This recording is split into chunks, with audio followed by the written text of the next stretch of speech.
Pemurnian Ki terkuat, episode 251-260.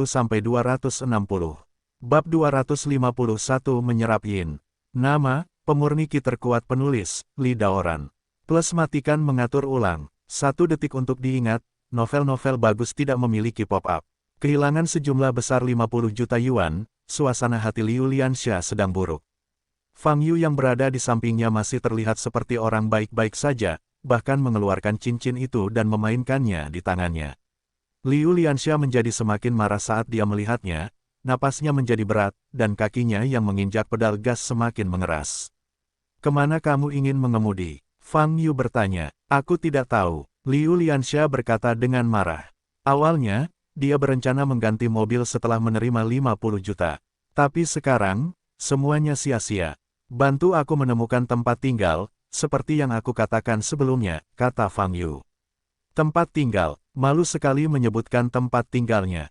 Kamu gagal dalam misiku, dan kamu ingin aku mencarikan tempat untukmu." Liu Lianxia menoleh dan menatap Fang Yu.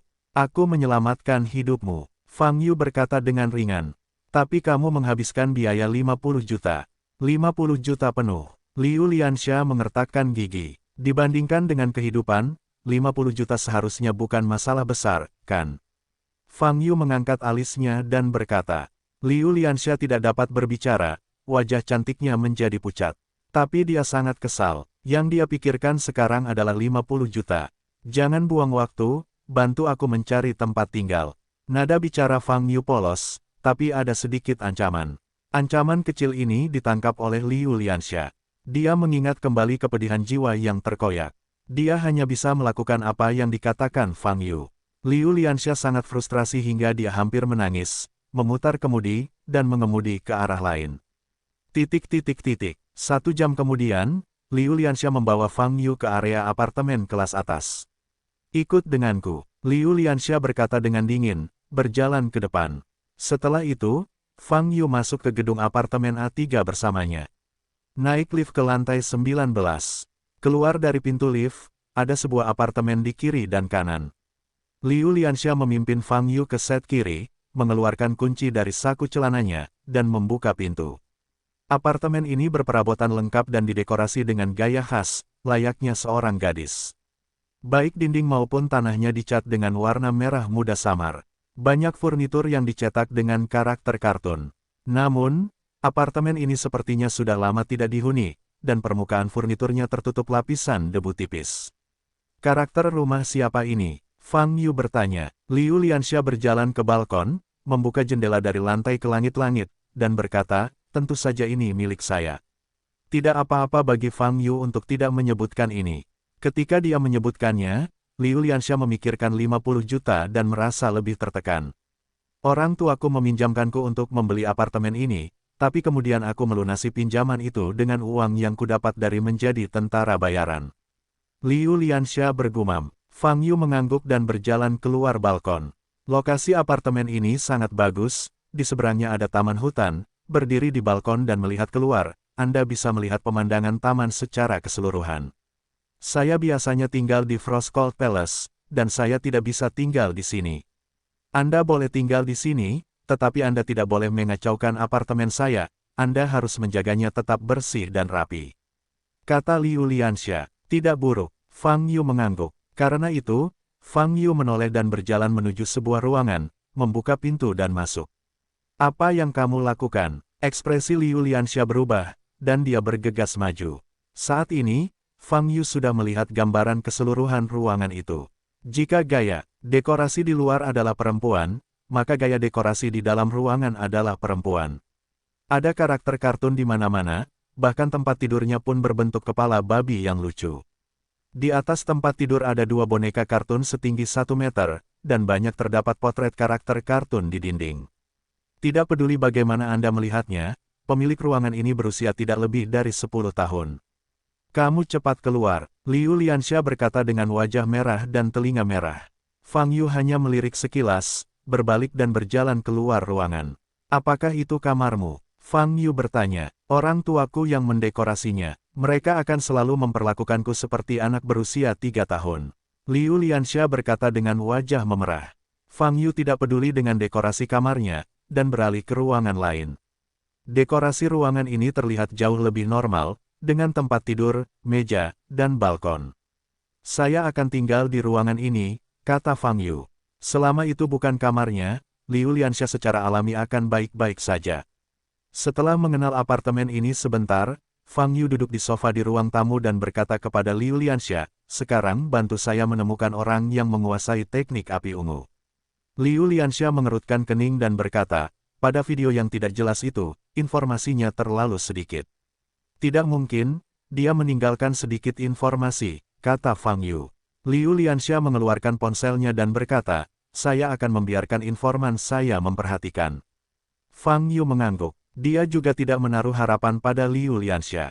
Hanya saja banyak orang membantu menemukannya, dan kemungkinan menemukannya lebih besar dari. Terletak di tengah ibu kota selatan, gedung apa yang tertinggi? Fang Yu bertanya. Liu Lianxia berpikir sejenak, lalu mencari dengan ponselnya, dan berkata, "Gedung tertinggi di area pusat metropolis selatan seharusnya adalah pusat keuangan Splendid, tingginya sekitar 550 meter. Fang Yu mengangguk. "Untuk apa kamu menanyakan ini?" Liu Lianxia bertanya dengan bingung. "Saya harus pergi ke tempat ini," kata Fang Yu. "Apa yang akan kamu lakukan di sana?" "Gedung ini biasanya digunakan untuk mengadakan acara komersial, atau pesta kelas atas," kata Liu Lianxia.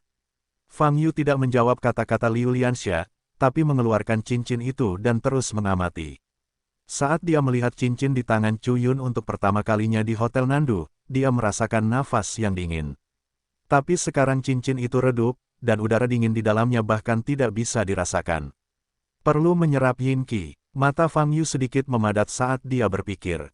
Chu Yun berkata bahwa cara dia menyerap Yin Qi adalah dengan memakai cincin dan berhubungan seks dengan seorang wanita. Cara ini mirip dengan budidaya ganda sebelumnya di dunia abadi, yaitu menggunakan yin dan makanan. Para biksu tersebut menemukan pendeta wanita sebagai tripod tungku, dan bekerja sama dengan metode mental yang benar, dan mereka dapat berlatih 2 kali dengan setengah usaha. Fang Yu mengambil cincin itu, meletakkannya di depan matanya, dan memeriksanya lebih dekat. Dilihat dari tampilannya, cincin ini jelas memiliki banyak pemikiran, dan banyak terdapat goresan halus di atasnya. Di permukaan, terdapat beberapa pola kacau. Saat Fang Yu pertama kali melihat pola ini, dia merasa sedikit aneh. Namun kali ini, dia melihat lebih dekat dan menemukan bahwa pola-pola ini, yang tampak seperti pola, sebenarnya terdiri dari karakter-karakter kecil satu demi satu. Fang Yu menyipitkan mata, mencoba melihat dengan jelas karakter apa yang tertulis di dalamnya, tetapi tidak dapat melihat dengan jelas. Setelah beberapa saat, Fang Yu menyerah. Untuk mengetahui apa yang ada di cincin itu, Anda harus mengaktifkannya terlebih dahulu. Penampilan cincin ini kurang bagus. www.novelringan.com Apa bagusnya? Liu Lianxia berkata dengan marah di sampingnya. Fang Yu memandang Liu Lianxia sambil berpikir. Apa yang ingin kamu lakukan?" Liu Lianxia melihat ekspresi Fang Yu, merasa sedikit takut. "Cincin ini perlu menyerap Yin Qi untuk mengaktifkannya," kata Fang Yu. "Yin Qi, bagaimana cara menyerapnya?" Liu Lianxia bertanya dengan bingung. "Menurut Chu Yun, kamu harus memakainya untuk berhubungan seks dengan wanita." Fang Yu berkata dengan tenang. Mendengar kata-kata ini, apa yang ingin dilakukan Chu Yun padanya di dalam mobil terdengar lagi. Mungkinkah, melihat Fang Yu di depannya, wajah Liu Lianxia tidak berdarah. "Bantu aku mungkin perlu menggunakan Yin Qi di tubuhmu," kata Fang Yu sambil memasangkan cincin di jarinya. "Kamu, jangan datang." Wajah Liu Lianxia berubah drastis dan menjerit. Fang Yu mengepalkan tangan kanannya dan mengarahkan permukaan cincin ke arah Liu Lianxia. Segera, dia mencoba menanamkan energi sejati ke dalam ring. Tidak ada yang terjadi. Fang Yu sedikit mengernyit, berdiri, dan berjalan menuju Liu Lianxia. Liu Lianxia pucat dan seluruh tubuhnya gemetar. Jika kamu berani melakukan hal seperti itu padaku, tuanku pasti tidak akan membiarkanmu pergi."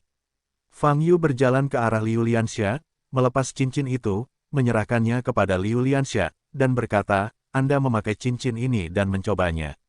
Liu Lianxia terkejut, dan kemudian dia menyadari bahwa Fang Yu tidak bermaksud seperti itu. Mengambil cincin dari Fang Yu, Liu Lianxia memasangkannya kembali di jari telunjuk tangan kirinya. Segera, wajah Liu Lianxia berubah sedikit dan berkata, saya merasa cincin ini sedikit panas. Saat ini, cincin itu bersinar dengan cahaya redup. Benar saja, cincin ini bisa menyerap Yin Qi dengan sendirinya. Fang Yu berkata dengan mata cerah, bab 252 Chen Luo sangat marah. Nama, pemurni Qi terkuat penulis, Li Daoran. Plus matikan mengatur ulang. 1 detik yang perlu diingat, novel yang bagus tidak memiliki pop-up. Sama seperti ponsel, jika baterainya habis maka perlu diisi. Dan untuk cincin ini yang perlu ditambahkan adalah Yin Qi.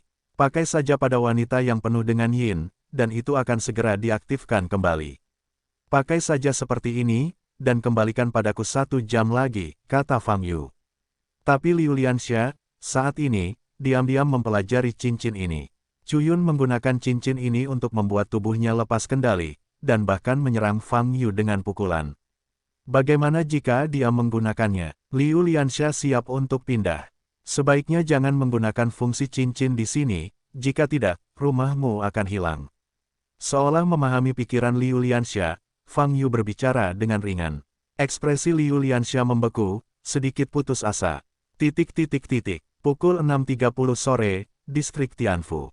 Ini adalah salah satu komunitas kelas atas di Metropolis Selatan, dan harganya mahal. Chuyun terlatih-tatih keluar dari lift dan berjalan kembali ke pintunya. Pipi kanannya merah dan bengkak, tulangnya hampir patah, dan terasa nyeri. Tapi semua ini, tanpa sakit hatinya. Cincin itu hilang. Semua yang dia miliki sekarang diberikan oleh cincin itu. Setelah kehilangan cincin itu, kehidupan masa depannya akan kembali ke keadaan kegelapan sebelumnya.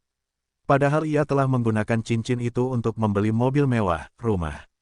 Namun, dulu lautnya sulit. Ia terbiasa menghasilkan uang tanpa tekanan dan bermain-main dengan wanita. Biarkan dia kembali ke kehidupan membosankan pulang kerja sebelumnya, dia tidak bisa menerimanya. Semakin Chuyun memikirkannya, semakin dia merasa tidak nyaman, dia mengeluarkan kunci dan membuka pintu. Tetapi ketika dia memutar kuncinya, dia menemukan bahwa pintunya tidak terkunci sama sekali, dan mendorongnya hingga terbuka. Apakah kamu lupa mengunci pintu saat berangkat pagi ini? Chuyun masuk ke dalam rumah dengan beberapa keraguan. Begitu dia memasuki ruangan, wajahnya berubah. Saya melihat sosok hitam berdiri di depan jendela di seberang pintu. Kamu, siapa kamu? Chuyun bertanya keras-keras dengan wajah pucat. Sosok ini berbalik, memperlihatkan wajah tampan. Namaku Chen Luo, aku akan mengambil barang yang bukan milikmu. Chen Luo berkata dengan dingin.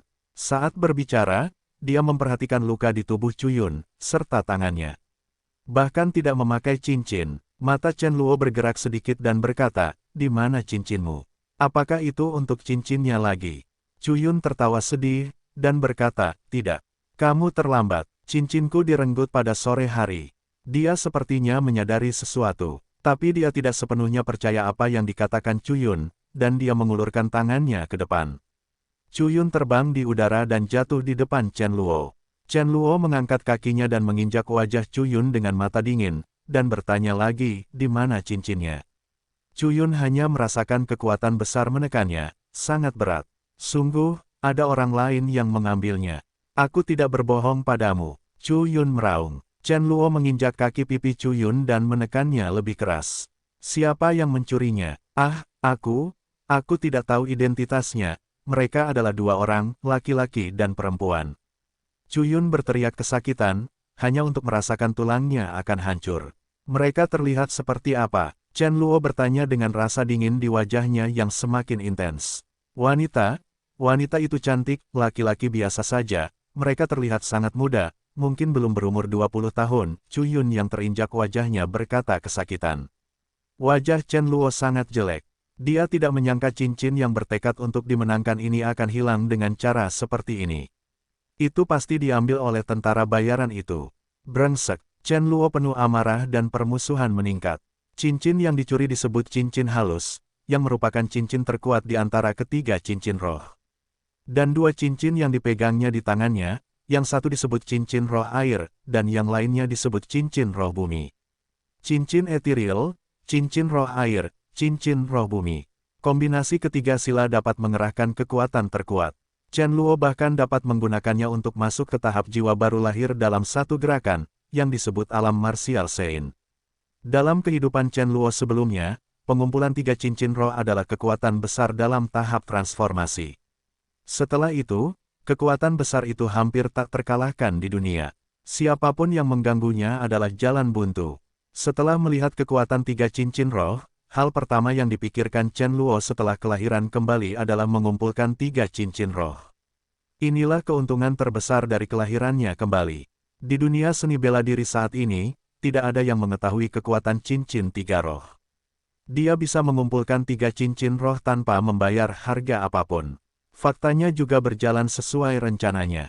Setelah lahir kembali, Chen Luo menghabiskan sekitar 10 tahun mengumpulkan cincin roh air dan cincin roh bumi.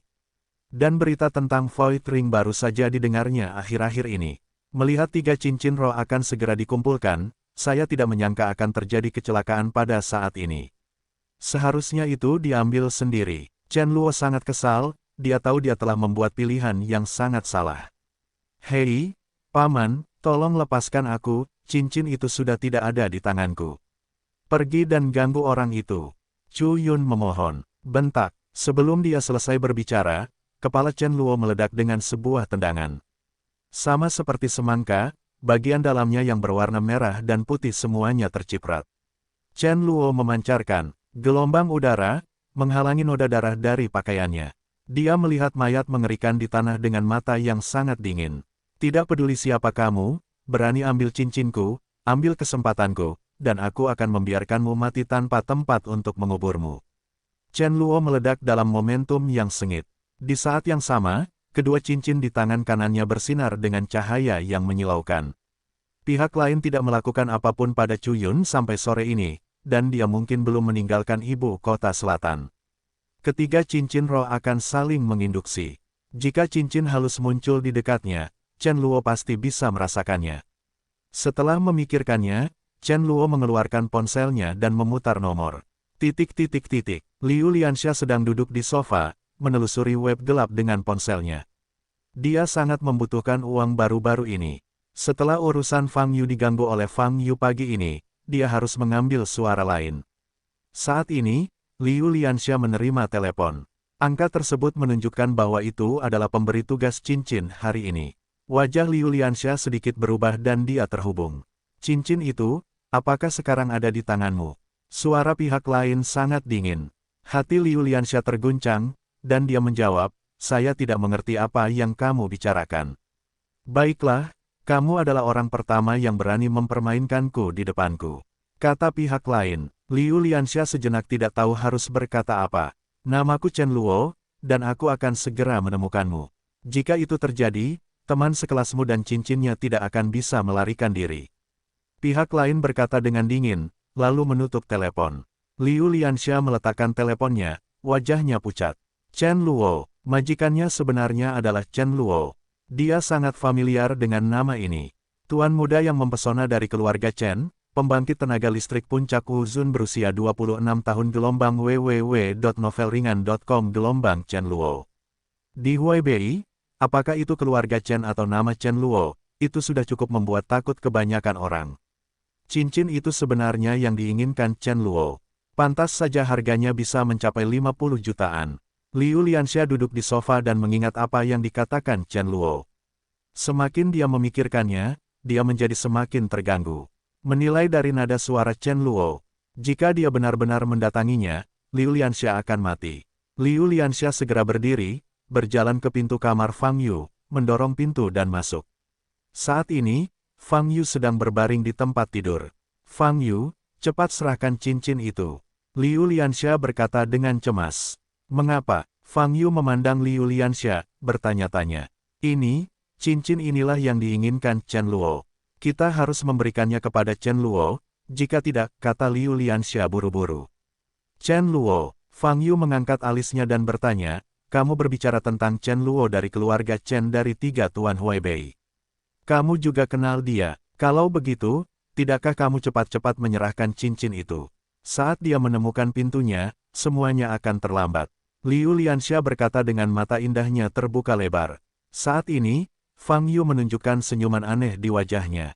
Cincin ini yang diinginkan Chen Luo.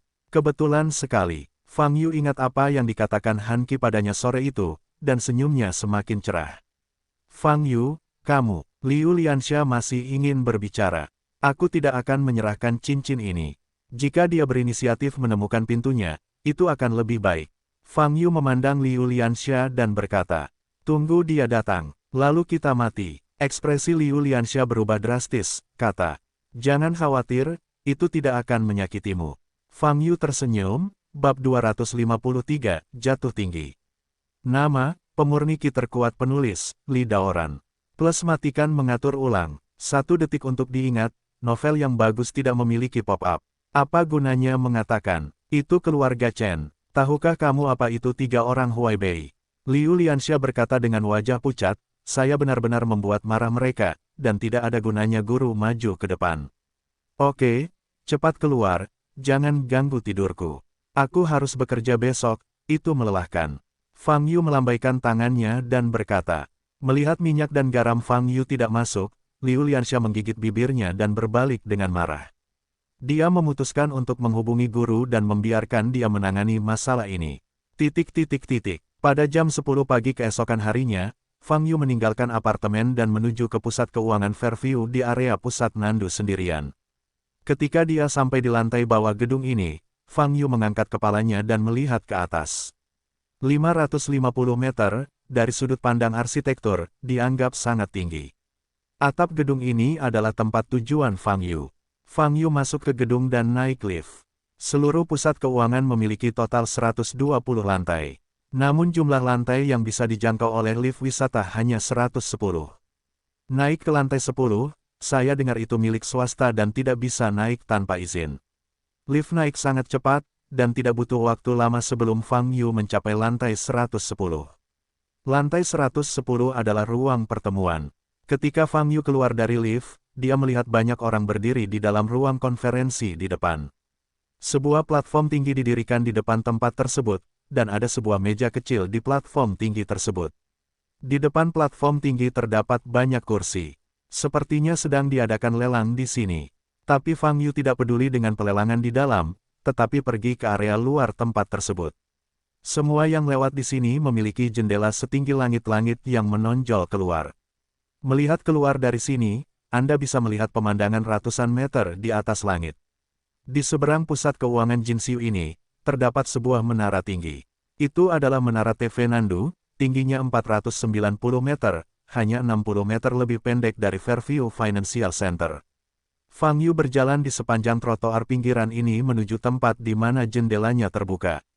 Dia melihat sekeliling, dan tidak ada orang lain. Jadi dia melangkahi pagar, menginjak jendela, dan keluar. Ada ketinggian lebih dari 500 meter di luar. Karena terlalu tinggi, orang-orang di bawah tidak menyadarinya sama sekali. Sesosok muncul di luar kaca bertingkat tinggi di lantai 110. Fang Yu menggunakan energi aslinya untuk menyerap kaca dan berjalan cepat.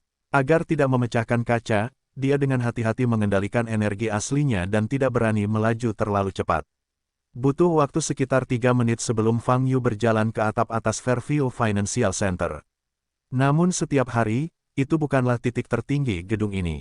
Titik tertinggi berada di puncak menara yang didirikan di belakang atap. Fang Yu menendang dan melompat ke udara, langsung melompat ke puncak menara. Ini merupakan titik tertinggi di kawasan tengah metropolis selatan. Fang Yu membuka tangannya dan menghirup udara segar dalam-dalam. Kemudian, dia melipat kedua tangannya dan menutup matanya. Semburan kekuatan kesadaran ilahi terpancar dari tubuh Fang Yu, menyebar keluar dengan kecepatan yang sangat cepat. Kekuatan agung dari kesadaran ilahi mengalir deras seperti gelombang. Itu menyapu gedung-gedung tinggi satu demi satu, bangunan tempat tinggal satu demi satu. Toko, jalan, dan bahkan sebatang pohon di pinggir jalan tersapu oleh kekuatan kesadaran ilahi ini. Informasi yang rumit dan terperinci membanjiri otak Fang Yu seperti serigala gila. Selama itu adalah tempat di mana perasaan ilahi menyapu, bahkan jika itu adalah seekor semut di tanah, Fang Yu dapat dengan jelas melihat setiap benang dan rambut di tubuhnya. Dalam lingkup kekuatan kesadaran ilahi Fang Yu, tidak ada yang rahasia. Fang Yu dapat melihat beberapa orang melakukan tarian kebugaran di depan TV di rumah, beberapa orang bergegas ke bus dengan membawa tas kerja, dan yang lainnya berbaring di tempat tidur di rumah. Semuanya tidak punya tempat untuk disembunyikan. Kecepatan penyebaran kesadaran ilahi sangat cepat, tetapi sangat stabil, dan selalu pada kecepatan ini. Ini sudah menjadi batas Fang Yu. Jika Anda mempercepatnya, segala macam informasi akan mengalir ke otak lebih cepat, dan otak tidak dapat menahannya. Hanya dalam 5 menit, kekuatan kesadaran ilahi Fang Yu telah menyebar ke radius sekitar 50 km. Kesadarannya telah melewati banyak pejuang, tetapi mereka bukanlah orang-orang yang ingin ia temukan. Istana Api Ungu. Satu-satunya hal yang dia cari adalah orang yang menguasai rahasia Istana Api Ungu. Saat ini, menara TV Nandu di seberang Fang Yu. Xiao Rou, apakah kamu pernah ke Nandu beberapa kali sebelumnya? Kenapa kamu belum pernah ke menara TV Nandu? Ketiga gadis itu keluar dari lift di lantai tamasya.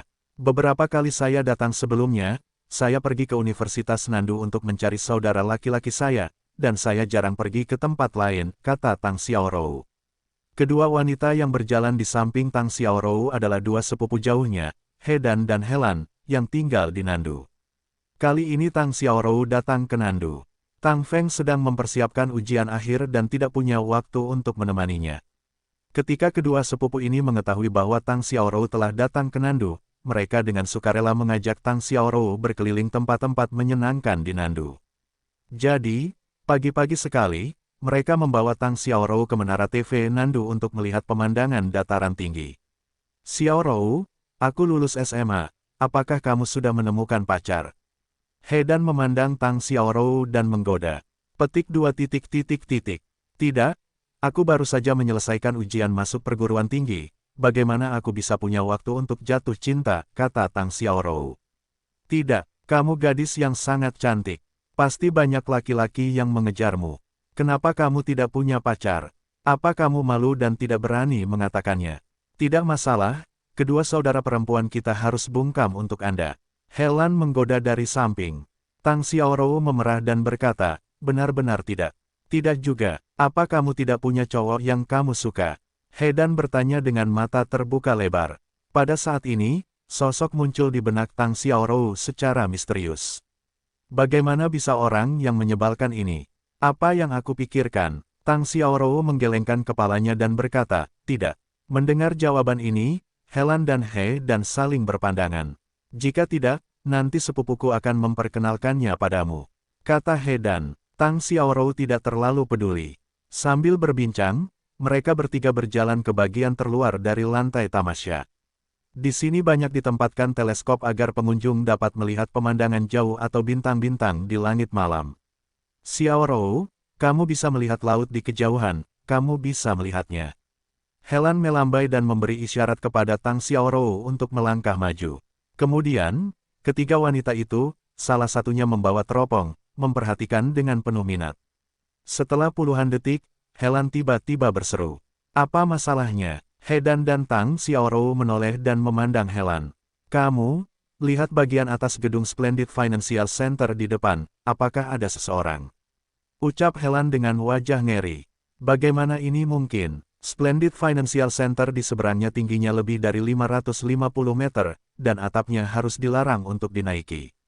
Kata He Dan. Helan juga mengira dia telah melakukan kesalahan, dan melihat ke teropong lagi, ekspresinya semakin terkejut. Lihat itu, ada seseorang yang berdiri di atasnya. Tepat, di puncak menara, kata Helen. Melihat penampilan He Dan, Tang Xiaorou dan Helan pun menggunakan teropong untuk melihat gedung pusat keuangan Jin Xiu di seberang.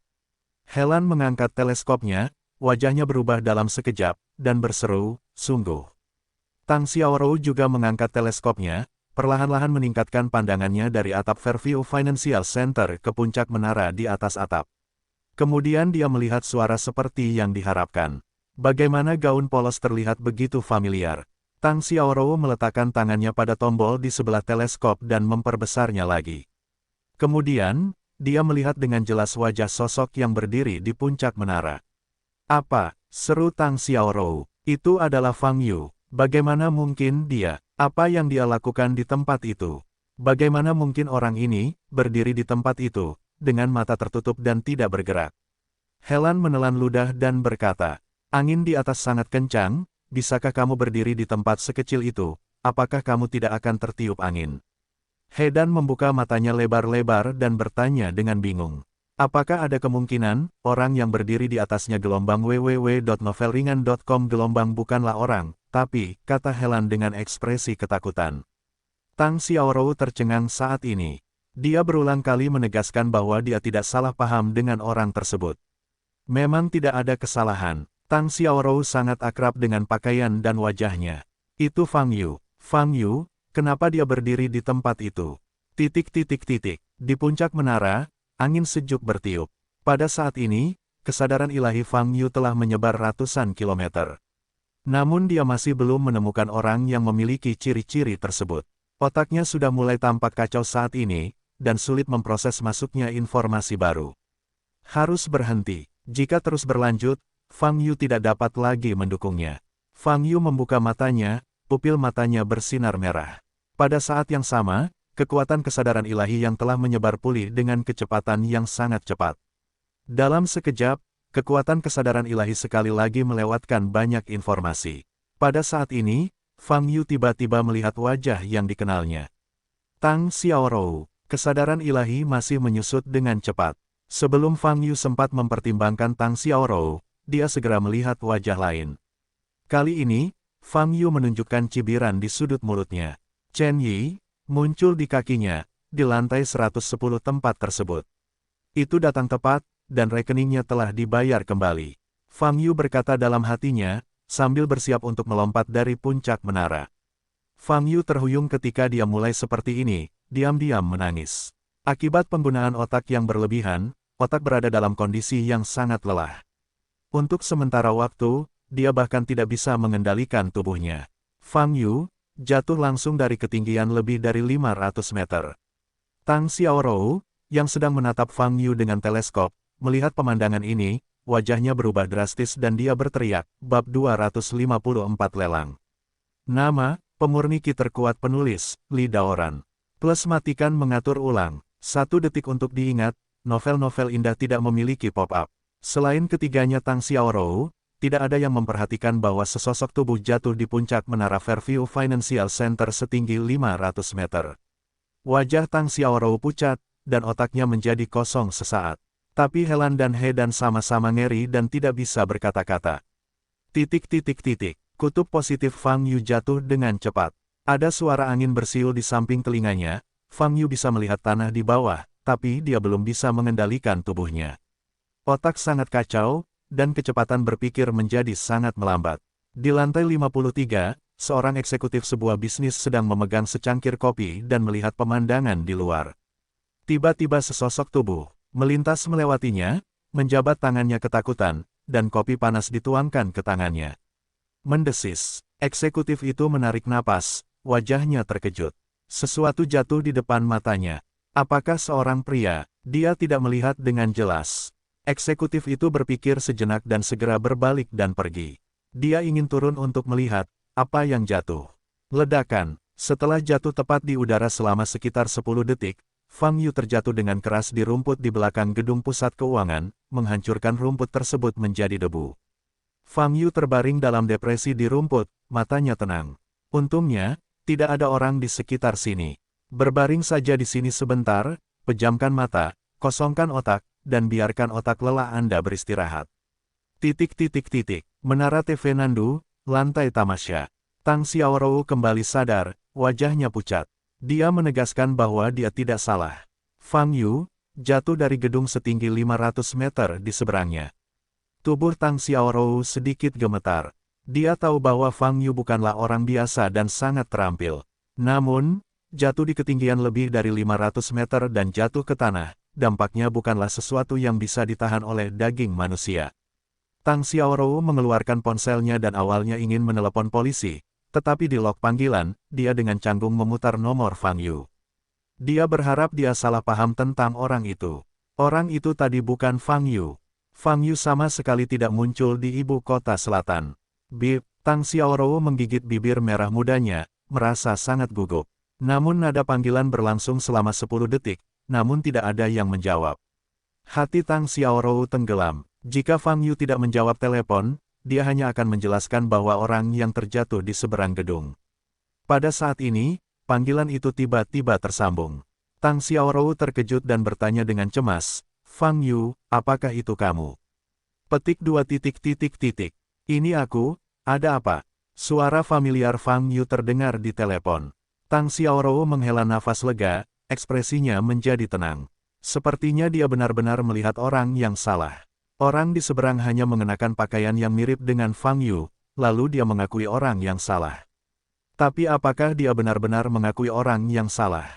Di teleskop, wajah yang dilihatnya benar-benar sama persis dengan Fang Yu. Bagaimana dua orang bisa terlihat begitu mirip di dunia ini?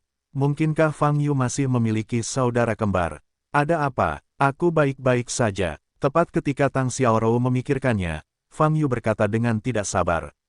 Tunggu, Tang Xiaorou berkata dengan cemas, di mana kamu sekarang? Huaibei dan ibu kota selatan. Jawab Fang Yu.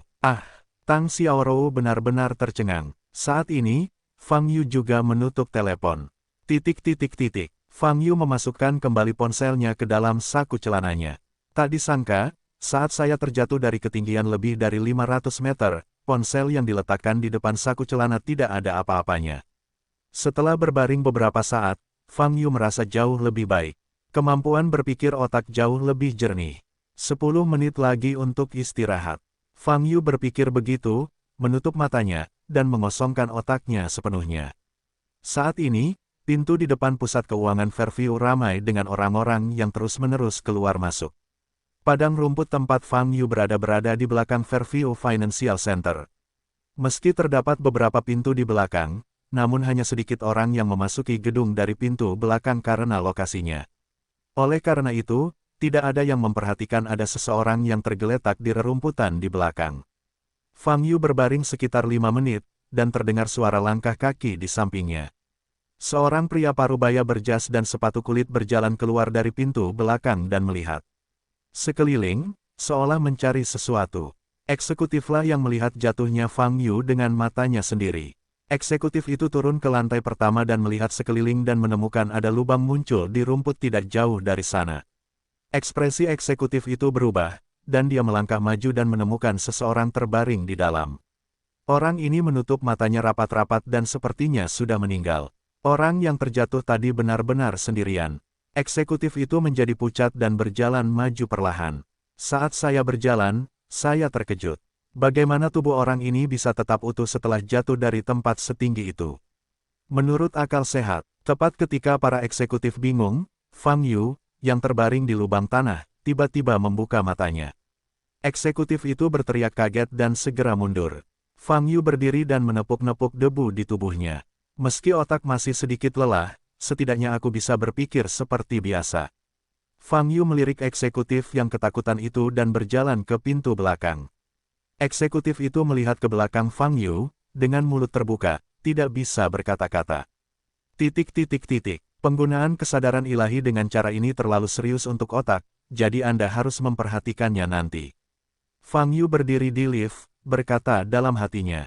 Wilayahnya masih dalam periode pemurnian Qi, dan keterampilan kesadaran ilahi, secara teori, hanya dapat digunakan ketika periode kondensasi dan telah habis.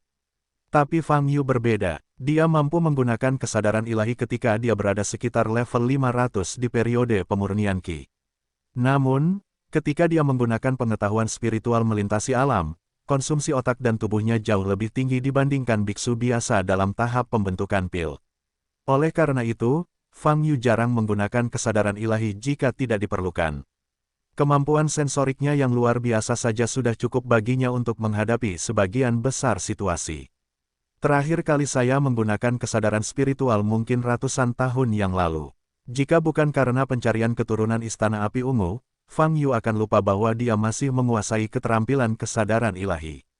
Namun, dalam pencarian akal sehat tadi, meski cakupannya telah dimaksimalkan, Fang Yu masih belum menemukan pewaris Istana Xian yang sesuai dengan karakteristiknya.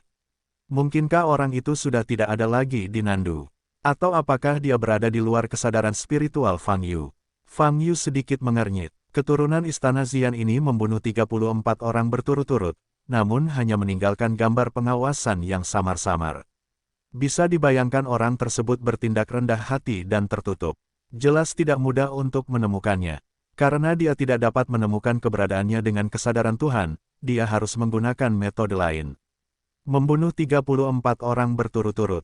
Membunuh di kota modern tidak diragukan lagi memiliki risiko yang sangat besar. Keturunan Istana Xian ini membunuh 34 orang berturut-turut, pasti ada maksud dan alasannya. Tidak mungkin menebak apa tujuannya. Tapi Anda bisa mulai dengan 34 orang yang meninggal. Kita harus membiarkan Xia Xiaoying memberiku informasi tentang 34 orang yang tewas.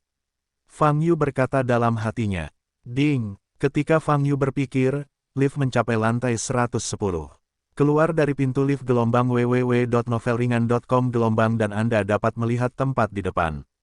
Sudah banyak orang yang duduk di kursi depan meja lelang. Jelas sekali, pelelangan akan segera dimulai. Chen Yi ada di dalam. Fang Yu sedikit menyipitkan mata dan berjalan ke depan. Saat ini, ponselnya bergetar lagi. Itu adalah panggilan Tang Xiaorou lagi. Fang Yu berpikir sejenak, tetapi mengangkat telepon.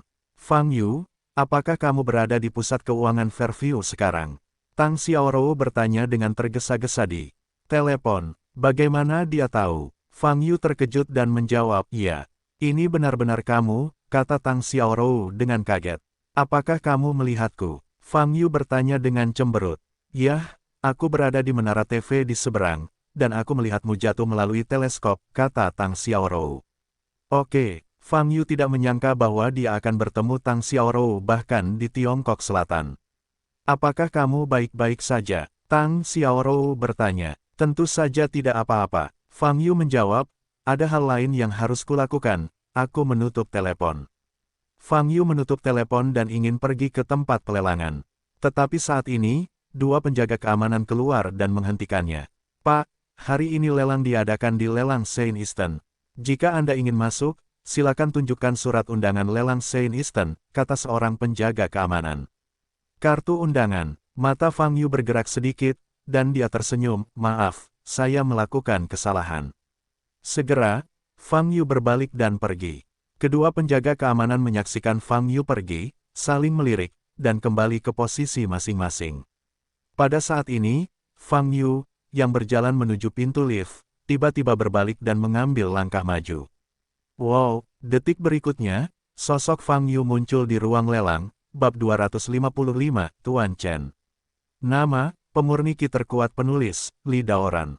Plus matikan mengatur ulang. 1 detik untuk diingat, novel-novel bagus tidak memiliki pop-up.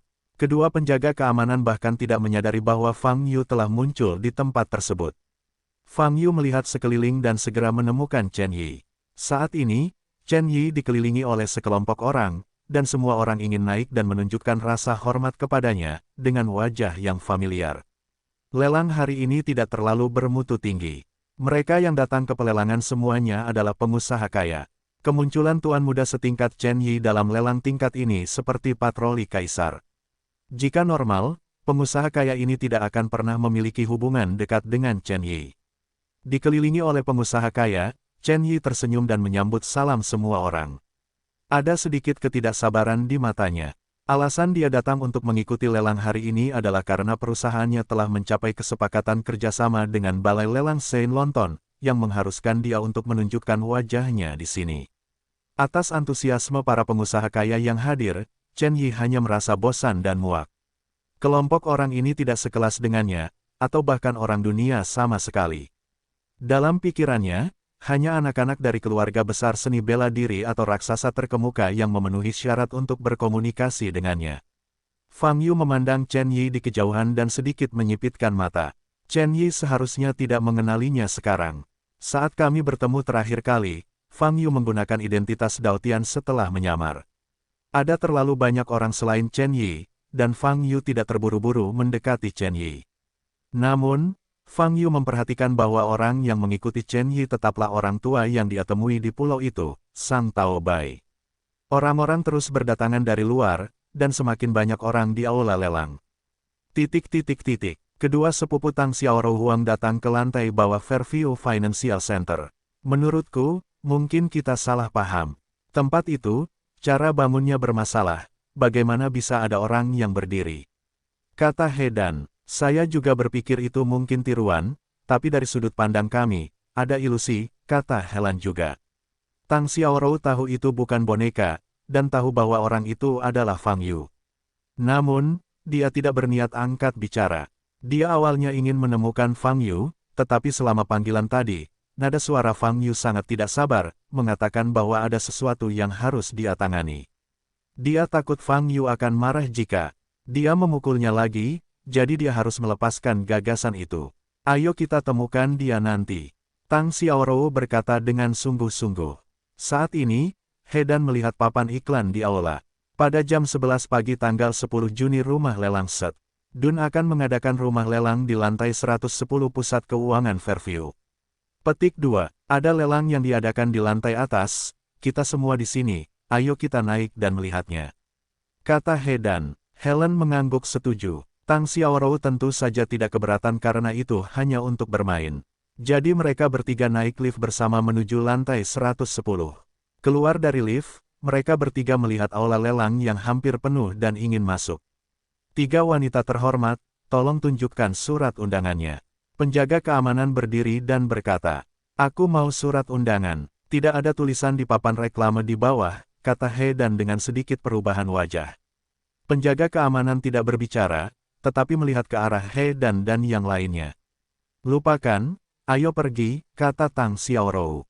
Saya punya 2 surat undangan, bolehkah saya membawa ketiga remaja putri ini masuk?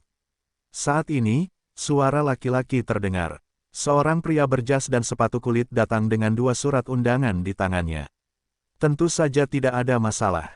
Petugas keamanan segera menerima surat undangan tersebut dan memberi isyarat kepada pria tersebut serta Hedan dan yang lainnya untuk memasuki tempat tersebut. Tuan, terima kasih, Anda orang yang baik. Hedan memandang pria itu dan tersenyum. Pria di depannya terlihat sangat tampan, membuat para suster merasa senang.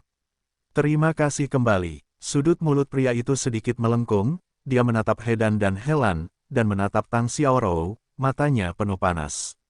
Dia membantu karena kecantikan Tang Xiaorou. Ketiga wanita ini bahkan tidak bisa mendapatkan surat undangan lelang Saint London, dan kondisi keluarganya jelas biasa saja. Gadis seperti itu paling mudah direndam. Namaku Wen Xiaotian, halo. Pria itu memperkenalkan dirinya. Namaku Hedan, namaku Helen, dan aku senang bertemu denganmu. Wen Xiaotian memandang Tang Xiaorou. Petik 2. Namaku Tang Xiaorou, halo, kata Tang Xiaorou. Itu nama yang cukup bagus. Wen Xiaotian tersenyum, haruskah ini pertama kalinya Anda datang ke pelelangan semacam ini?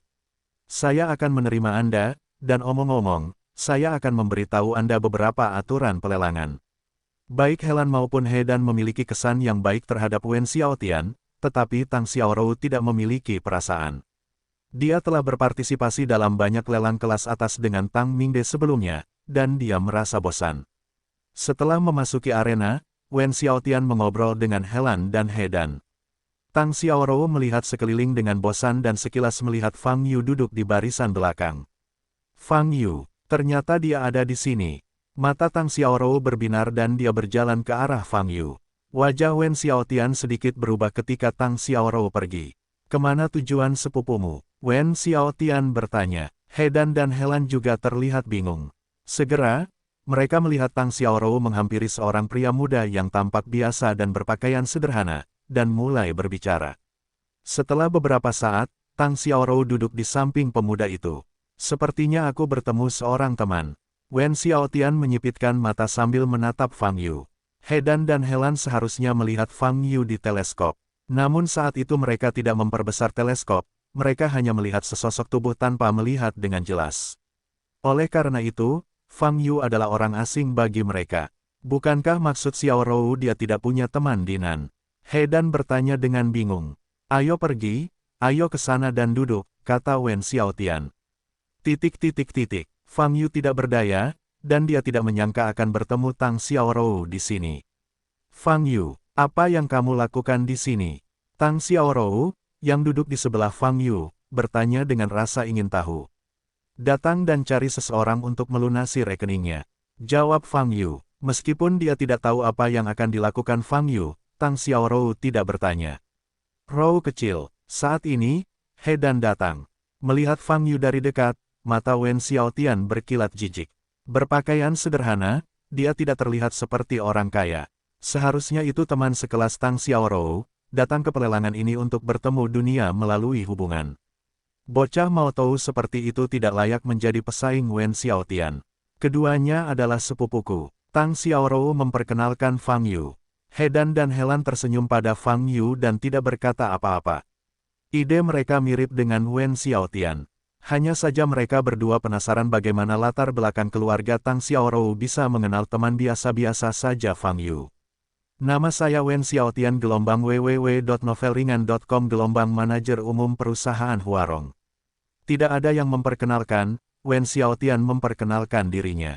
Fang Yu melirik Wen Xiaotian dan mengabaikannya. Wajah Wen Xiaotian sedikit berubah dan dia hendak berbicara. Pada saat ini, juru lelang di atas panggung mulai berbicara. Selamat datang semuanya di rumah lelang Saint Elton yang pertama kali diadakan.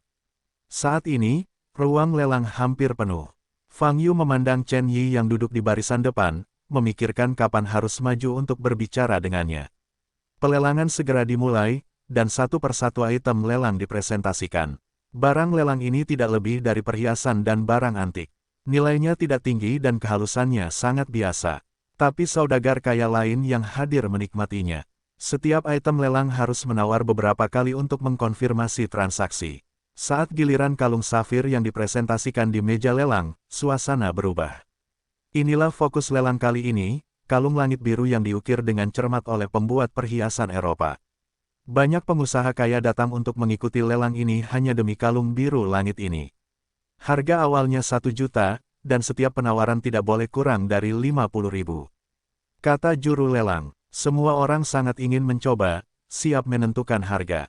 2 juta. Saat ini, Chen Yi yang duduk di barisan depan angkat bicara. Ekspresi setiap orang yang hadir berubah. Tangan yang hendak diangkat langsung diturunkan. Sebagian besar orang yang hadir sangat jelas tentang identitas Chen Yi. Siapa yang berani menawar dengannya? Ruang lelang yang ramai tiba-tiba menjadi sunyi. Chen Yi mengangkat kaki erlang dan bersandar di kursi dengan hanya tatapan jijik. Sejujurnya, dia masih menikmati perasaan terpesona oleh semua orang sebagai seorang kaisar, dan bintang menahan bulan, bab 256, apakah Anda yakin ingin melakukan ini? Nama, pemurni ki terkuat penulis, Li Daoran. Plus matikan mengatur ulang, 1 detik untuk diingat, novel-novel indah tidak memiliki pop-up. Hanya di hadapan manusia biasa ini dia dapat menyadari bagaimana rasanya menjadi tuan muda keluarga Chen. Di keluarga Chen, dan bahkan di depan keluarga besar seni bela diri, pusat perhatiannya sepenuhnya ditekan oleh adik laki-lakinya Chen Luo. Ketika semua orang menyebut keluarga Chen, mereka pasti akan menyebut Chen Luo. Adapun Chen Yi yang tidak bisa berlatih bela diri, baik itu anggota keluarga atau anggota keluarga pencaksilat di luar, dia tidak pernah dianggap oleh matanya, bahkan banyak orang yang menyebutnya sampah. Chen Yi mengetahui semua hal ini, dia sedih, tetapi dia tidak berdaya. Pelaku kejahatan Chen Luo tidak sebanding dengan orang seperti dia yang tidak bisa berlatih seni bela diri. Memikirkan hal-hal ini, Chen Yi sangat marah. Kalung ini sangat indah. Tang Xiaorou bergumam pada dirinya sendiri dengan mata cerah. Fang Yu, yang sedang mengosongkan otaknya untuk beristirahat di sampingnya, membuka matanya dan berkata, jika kamu mau, kamu bisa membelinya. Penawaran. Tang Xiaorou tidak menjawab, tapi Wen Xiaotian mencibir. Tahukah kamu siapa penawarnya? Itu Chen Yi. Chen Yi dari keluarga Chen di Huaibei. Jika kamu berani menawar, dia berani membuatmu membayar. Wen Xiaotian memandang Fang Yu dengan pandangan menghina dan berkata, silakan. Penawarannya sudah melebihi 2 juta. Jika kamu ingin menawar, kamu harus punya cukup uang. Jika kamu tidak membayar barangnya, konsekuensinya akan serius. Dari sudut pandang Wen Xiaotian, Fang Yu hanya berpura-pura dipaksa.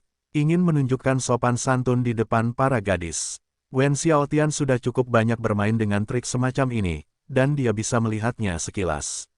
Sama seperti beruang ini, masih ingin menghabiskan jutaan untuk memberikan kalung kepada perempuan. Jangan kencing dan lihat seperti apa dirimu. Nada bicara Wen Xiaotian agresif, tetapi Fang Yu tidak peduli. Dia ketika Wen Xiaotian tidak ada. Apakah kamu punya uang? Fang Yu bertanya sambil menatap Tang Xiaorou. Ya, tapi, wajah cantik Tang Xiaorou menunjukkan keraguan. Di satu sisi, dia sangat menginginkan kalung ini. Di sisi lain, setelah Chen Yi menawar, penonton pun terpesona, diam, dan tidak ada yang berani menawar lagi. Identitas Chen Yi jelas tidak sederhana. 2 juta sekaligus. 2 juta 2 kali. Di atas panggung, juru lelang sudah menghitung mundur. Tempat masih sepi. Di awal penawaran Chen Yi, kepemilikan kalung ini sudah jelas.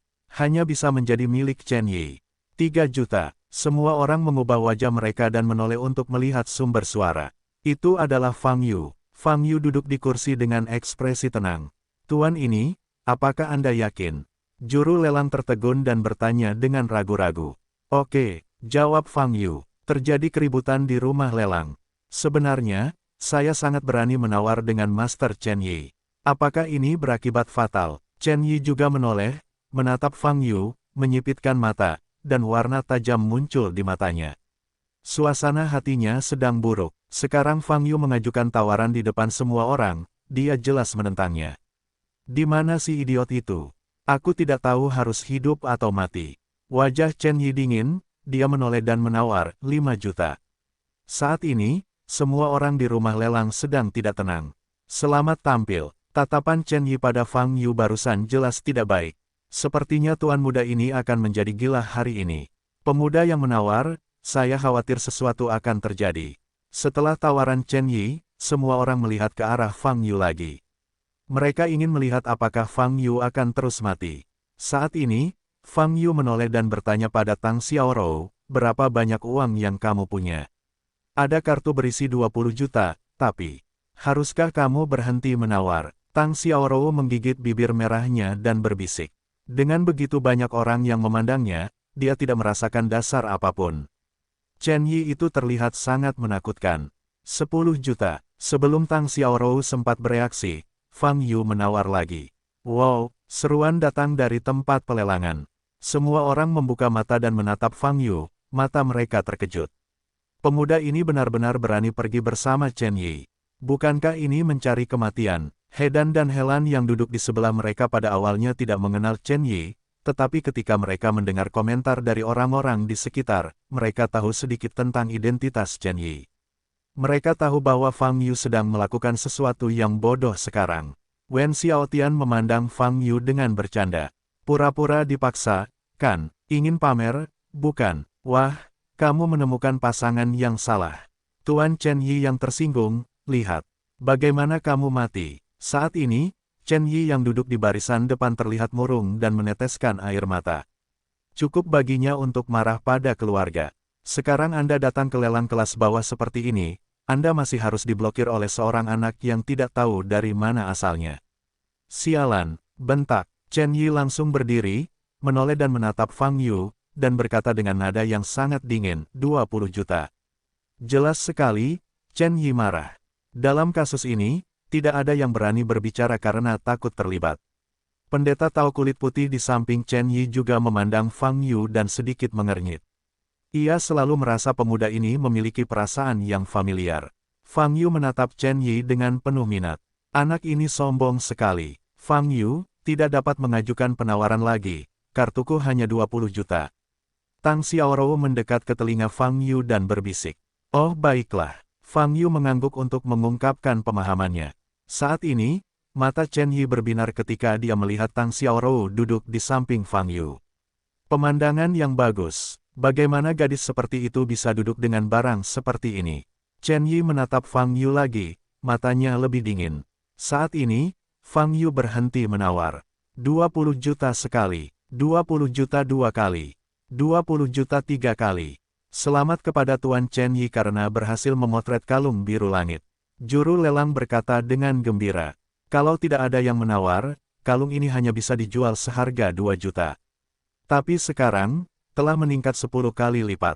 Bagi rumah lelang, ini hanyalah keuntungan besar. Tentu saja, mereka tidak bisa mengendalikan hidup atau mati Fang Yu. Faktanya, ini juga merupakan tujuan Fang Yu. Dia menawarkan tawaran Tang Xiaorou, sebenarnya dia ingin menaikkan harga dan menggoda Chen Yi. Semua orang yang hadir memandang Fang Yu dan menggelengkan kepala secara rahasia. Karena pada akhirnya kita masih harus mengakui kekalahan, mengapa repot-repot memprovokasi Chen Yi? Sekarang, bukan saja kalung itu tidak difoto, tapi hidup mungkin hancur. Chen Yi menatap Fang Yu dengan dingin, lalu duduk kembali di kursinya.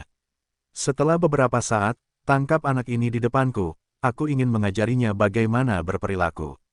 Chen Yi berkata kepada pendeta Tao berkulit putih di sampingnya. Baik, guru. Pendeta Tao kulit putih itu mengangguk. Fang Yu masih duduk di kursi, dan banyak orang memandangnya dengan simpati. Xiao Rou, ayo cepat pergi. Jangan terlibat dengan orang ini.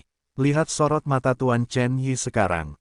He Dan menarik tangan Tang Xiao Rou dan berkata, ya, Xiao Rou, anak ini gila, kita tidak bisa terlibat. Ayo cepat. Helen juga berkata, melihat Fang Yu, Wen Xiaotian hendak tertawa terbahak-bahak. Fang Yu ini adalah contoh klasik dari berpura-pura gagal. Masih berpura-pura tenang. Saya ingin melihat, kapan kamu bisa berpura-pura. Membosankan sekali di sini. Gelombang www.novelringan.com. Gelombang aku akan pergi jalan-jalan. Saat ini, Fang Yu tiba-tiba berdiri.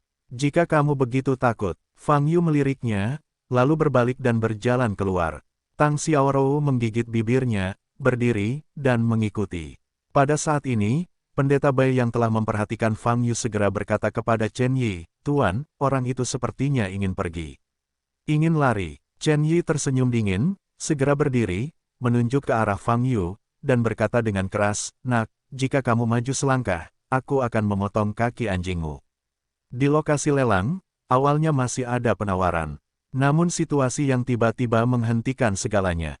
Semua orang memandang Chen Yi dan Fang Yu, mata mereka terkejut. Semua orang mengira Chen Yi akan menemukan Fang Yu untuk menyelesaikan rekening. Fang Yu berbalik dan menatap Chen Yi dengan senyum cerah di wajahnya. Awalnya ingin menunggu sampai pelelangan selesai sebelum menyelesaikan rekening. Tanpa diduga, Chen Yi tidak bisa menahan diri untuk tidak melompat keluar. Berani tertawa, permusuhan di hati Chen Yi semakin meningkat. Apalagi gadis cantik itu masih berdiri di samping Fang Yu. Sekarang, saatnya dia menunjukkan energinya. Dia ingin mengganggu anggota tubuh Fang Yu di depan semua orang. Dia ingin semua orang tahu bahwa keluarga Chen-nya adalah keberadaan yang tidak beralasan. Segera potong tangan dan kakinya dan bawa ke saya. Chen Yi berkata kepada pendeta Tao berkulit putih di sampingnya. Bai Daoren tidak ingin melakukannya di depan banyak orang, tapi dia tahu temperamen Chen Yi dengan sangat baik. Sambil menghela nafas ringan, Tao Bai memandang Fang Yu dan mengulurkan tangan. Kalian yakin ingin melakukan ini?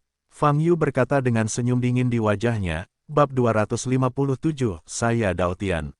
Nama, pemurni ki terkuat penulis, Li Daoran.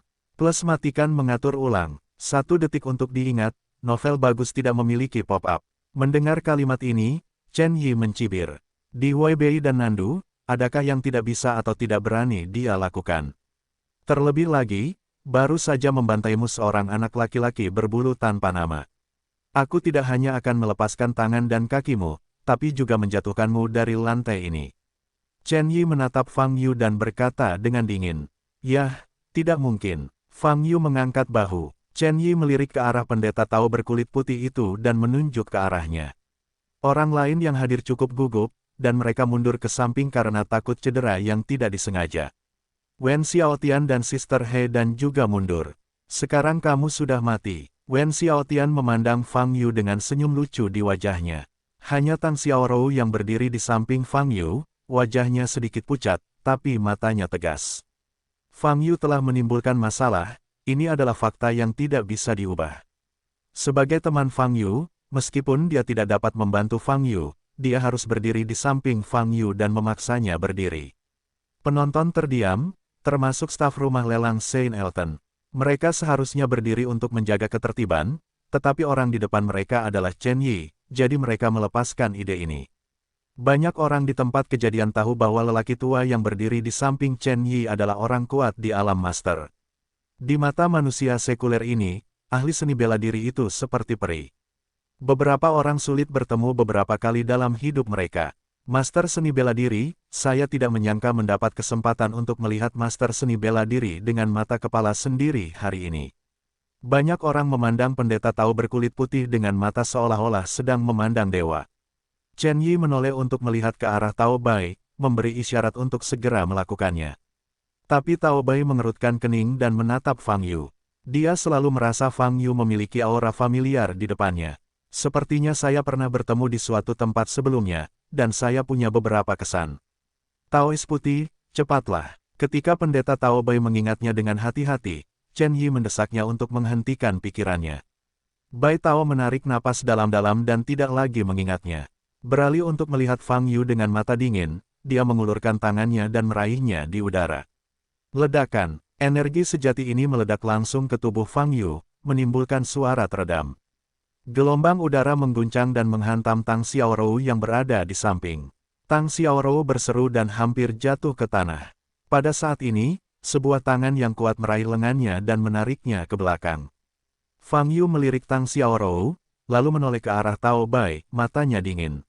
Oke, melihat Fang Yu tidak mengalami kerusakan, Tao Bai sedikit terkejut. Anak ini hanyalah seorang pejuang bawaan, dan benar-benar dapat melancarkan serangan terhadapnya. Menarik, namun, dengan banyaknya orang yang menonton, Bai Daoren tidak ingin membuang waktu terlalu banyak. Dia ingin bertarung dengan cepat. Mata pendeta Tao berkulit putih itu sangat menakjubkan, tubuhnya meledak, dan kedua telapak tangannya terangkat dan diputar di udara. Udara yang sangat menyebalkan membentuk topan di depan telapak tangan. Kursi di depannya berubah torsi dalam sekejap. Kekuatan isap yang sangat besar datang ke arah Fang Yu. Daois Bai, ingin menyeret Fang Yu ke depanmu. Maumu? Fang Yu tersenyum tipis, dan bergerak maju. Aku ditilang. Di mata orang-orang yang melihatnya, Fang Yu secara paksa ditarik oleh Bai Daois. Jantung Tang Xiaorou bergetar, wajahnya pucat. Dalam 2 detik, Fang Yu muncul di depan Tao Bai. Chen Yi berdiri dengan tangan di tangan, menatap Fang Yu dengan tegas, dan berkata sambil mencibir, masih bisakah kamu melompat sekarang? Berlutut, Bai Daois mencibir dengan dingin, membalikkan telapak tangannya ke depan dan menekannya. Boom! Semburan tekanan udara nyata diarahkan ke Fang Yu, menyebabkan lantai ubin tempat Fang Yu berdiri meledak. Tapi Fang Yu masih berdiri, wajahnya acuh tak acuh, seolah dia tidak menerima pengaruh apapun. Wajah pendeta Tao berkulit putih itu sedikit berubah, dan matanya terkejut. Kekuatan 30% tidak cukup, lalu kekuatan 50%. Pendeta Tao berkulit putih itu mendengus dingin, mengangkat tangannya, dan ingin menekan lagi. Namun saat ini, dia merasakan angin dingin di depannya. Melihat lebih dekat, Fang Yu sudah berdiri di depannya. Murid Tao kulit putih menyusut. Fang Yu jelas terkunci oleh energi aslinya, bagaimana dia masih bisa bergerak. Aku memberimu kesempatan, tapi sayang sekali kamu harus mengangkat wajahmu dan membiarkan aku memukul. Fang Yu berkata dengan ringan, dan pada saat yang sama, dia melayangkan pukulan. Ledakan, Bai Tao bahkan tidak punya waktu untuk bereaksi, dan dia dipukul dengan keras di dada dan terjatuh. Orang-orang yang selama ini menatap Bai Daoren berseru. Bagaimana kabarnya? Master seni bela diri dipukul dan diterbangkan. Apakah pemuda di depannya ini eksistensi yang lebih kuat dari ahli seni bela diri? Fang Yu menoleh untuk melihat Chen Yi. Chen Yi penuh semangat, menoleh untuk melihat pendeta Tao kulit putih yang jatuh di panggung pelelangan, muntah darah, dan berteriak, Tao putih. Kamu, benteng! Seruan seru kembali terdengar. Semua orang membuka mata dan menatap Fang Yu, bola mata mereka hampir rontok. Sebuah tamparan menamparkan Chen Yi, tuan muda dari keluarga Chen, ke tanah. Langkah yang berani. Di Huaibei, hanya Fang Yu yang berani melakukan ini. Chen Yi menutupi wajahnya dan berteriak kesakitan, siapa namamu? Aku pasti akan membunuhmu. Aku pasti akan membunuhmu. Boom! Fang Yu menginjak wajah Chen Yi, membuatnya terdiam. Namaku Fang Yu. Ada nama lain yang disebut Dao Tian. Fang Yu memandang Chen Yi dengan merendahkan, dan berkata dengan dingin. Fang Yu, Dao Tian. Nama ini mengejutkan Chen Yi. Dengan cara yang sama, pendeta Tao kulit putih yang jatuh di panggung pelelangan tiba-tiba gemetar. Orang ini sebenarnya adalah Dao Tian. Pantas saja dia punya perasaan familiar. Tidak heran dia begitu kuat. Setelah mengetahui identitas Fang Yu, hati Daois Bai tenggelam sepenuhnya. Orang ini adalah eksistensi menakutkan yang dapat membunuh paus pemakan langit dengan kekuatannya sendiri. Chen Yi dan dia semua dalam bahaya. Mata Chen Yi membelalak, menatap Fang Yu, matanya dipenuhi rasa kagum. Kamu, bagaimana kamu bisa menjadi Dao Tian? Dao Tian jelas tidak seperti ini. Apakah kamu pernah mendengar tentang Yi Rong? Fang Yu berkata dengan dingin, menginjak wajah Chen Yi dan Menekan lebih keras. Chen Yi meratap. Saya mendengar Qin Yimo berkata bahwa Anda sepertinya tidak ingin menyerahkan kepemilikan Tiandouyan di pulau itu. Apakah Anda ingin kembali ke akun tersebut? Fang Yu berkata dengan senyum dingin di wajahnya.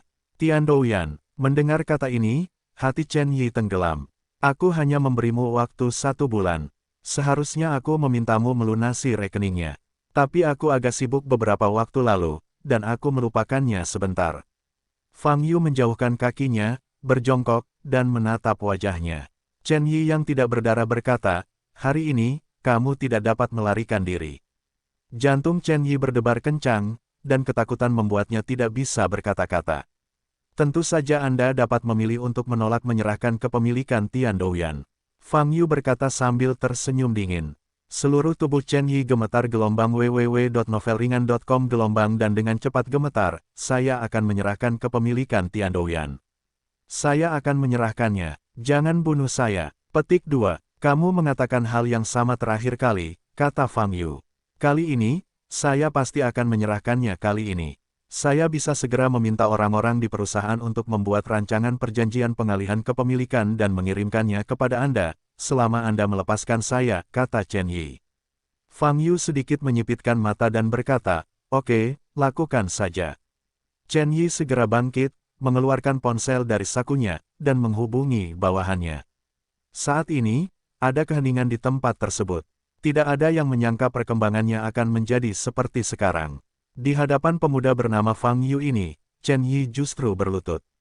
Dia dipukuli hingga mimisan, tapi dia tetap terlihat seperti mimisan. Dalam tampilan ini, di manakah ada sedikit tuan muda keluarga Chen yang mengawasi semua makhluk hidup.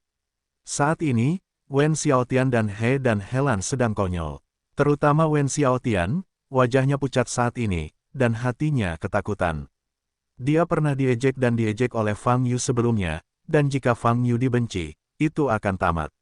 Lagi pula, pihak lain bahkan berani mengalahkan Chen Yi. Chen Yi buru-buru menelepon bawahannya dan memintanya membuat kontrak pengalihan kepemilikan Tiandouyan. Kali ini, dia tidak berani menggerakkan pikirannya. Apa yang Tiandouyan, Tiang Tiandou, di hadapan kehidupan, bukanlah hal yang penting. Tuan, hari ini pengalihan kepemilikan Douyan, apakah Anda harus berkomunikasi dengan ketua, kata bawahan itu ragu-ragu. Komunikasikan omong kosong, cepat kirimkan ke Lao Su. Chen Yi berteriak, bab 258 Lembah Peri yang Jatuh. Nama, pemurni ki terkuat penulis, Li Daoran. Plus matikan mengatur ulang, 1 detik untuk diingat, novel-novel bagus tidak memiliki pop-up. Sekitar 10 menit kemudian, 2 pria berjas dan sepatu kulit bergegas ke tempat pelelangan. Melihat situasi tragis Chen Yi dan Bai Daoren, ekspresi mereka berubah. Tuan, ini adalah kontrak yang baru saja dirancang. Selama Anda menandatangani nama di atasnya, Anda dapat menyelesaikan pengalihan kepemilikan kumpulan Tiandouyan di pulau itu. Salah satu pria itu mengeluarkan setumpuk dokumen dari tasnya dan menyerahkannya kepada Chen Yi Hans. Tiandouyan, mendengar nama ini, banyak orang di sekitar yang terkejut. Inilah salah satu jenis batu termahal di dunia. Perhiasan yang dibuat dengan tiang Tiandou hampir bisa dijual dengan harga setinggi langit. Mendengarkan kata-kata Chen Yi, sepertinya tanpa syarat mentransfer sejumlah besar Tiandouyan ke Fang Yu. Ini benar-benar berdarah. Chen Yi menerima kontrak itu bahkan tanpa melihatnya. Dia segera berjalan ke arah Fang Yu, menyerahkannya kepada Fang Yu, dan berkata, Dao. Tuan Fang, kontraknya telah dikonfirmasi di pihak kami, silakan lihat. Selama kamu menandatangani namanya, seluruh Tiandouyan di pulau itu akan atas namamu. Fang Yu tidak melihat lebih dekat, dia tahu bahwa Chen Yi tidak berani menggerakkan pikirannya saat ini. Dia mengambil pena dan menandatangani namanya. Melihat tanda tangan Fang Yu, hati Chen Yi berdarah. Saat dia pulang malam ini, bagaimana dia akan menjelaskan kepada para tetua di rumah? Takutnya kakinya patah ya, namun saat ini, dia tidak punya cara lain. Adegan di mana Fang Yu menghancurkan kepala paus yang menelan langit dengan 1 pukulan dan 1 pukulan, meninju kepala paus yang menelan langit hidup-hidup, masih terlihat jelas. Dia tidak boleh memprovokasi Fang Yu lagi, jika tidak, nyawanya tidak akan terjamin. Setelah Fang Yu menandatangani nama tersebut, Chen Yi memandang Fang Yu dan bertanya dengan ragu, Tuan Fang, sekarang kepemilikan Tiandouyan telah dialihkan ke nama Anda. Bolehkah saya pergi sekarang? Pergilah, kuharap aku tidak bertemu denganmu lagi. Fang Yu berkata dengan ringan. Chen Yi membungkuk pada Fang Yu, berbalik dan pergi. Tuan, apa yang harus dilakukan oleh Bai Daois? Seorang bawahan bertanya kepada Bai Daois yang pingsan lebih dekat. Cepat bawa dia ke rumah sakit, bolehkah aku mengajarinya? Kata Chen Yi dengan ekspresi jelek. Hari ini, dia kehilangan seluruh wajah dan harga dirinya. Begitu banyak orang menyaksikan dia diinjak oleh Fang Yu, menangis minta ampun. Jika masalah hari ini tersebar, Chen Yi menjadi semakin marah saat memikirkannya. Dia tidak bisa berjalan dengan mantap. Dia terhuyung dan jatuh ke tanah. Tuan, apakah kamu baik-baik saja? Keluar, wajah Chen Yi pucat, berjuang untuk bangun, dan melarikan diri dari tempat pelelangan. Setelah Chen Yi pergi, tempat tersebut masih sepi. Lelang belum berakhir, tapi setelah ini terjadi, saya tidak tahu bagaimana melanjutkannya. Mata semua orang terfokus pada Fang Yu. Apa identitas pemuda ini? Tinju Tuan, injak keluarga Chen. Keahlian yang luar biasa, keberanian yang luar biasa, seperti tokoh protagonis di film. Tian Douyan mendapat hak untuk menjadi bagiannya. Fang Yu tinggal di sini dan tidak melakukan apapun, jadi dia bangkit dan pergi. Sepupu, aku pergi dulu, dan kita akan menghubunginya nanti. Tang Xiaorou menyapa He dan Helan, dan berlari mengejarnya. Di bawah pengawasan semua orang yang beribadah, Fang Yu dan Tang Xiaorou meninggalkan tempat pelelangan bersama. Apa yang kamu lakukan denganku? Setelah meninggalkan pusat keuangan Fairview, Fang Yu berbalik dan berkata pada Tang Xiaorou, yang berjalan di belakangnya. Kamu, mau kemana? Tang Xiaorou bertanya. Pulang ke rumah, kata Fang Yu. Pulang, apakah kamu juga punya rumah di ibu kota selatan? Tang Xiaorou bertanya dengan heran. Tepatnya, ini adalah kediamannya, kata Fang Yu. Kalau begitu, aku akan kembali bersamamu dan melihat seperti apa tempatmu, kata Tang Xiaorou. Fang Yu sedikit mengernyit melihat perilaku Tang Xiaorou selanjutnya, baru saja hendak berbicara. Jangan seperti ini, aku tidak punya pekerjaan lain saat datang ke selatan, tapi itu membosankan. Tang Xiaorou memandang Fang Yu dengan sedih dan berkata. Fang Yu tidak banyak bicara, membiarkan Tang Xiaorou terus mengikutinya. Setengah jam kemudian, Fang Yu kembali ke apartemen Lande, yang merupakan rumah Liu Lianxia.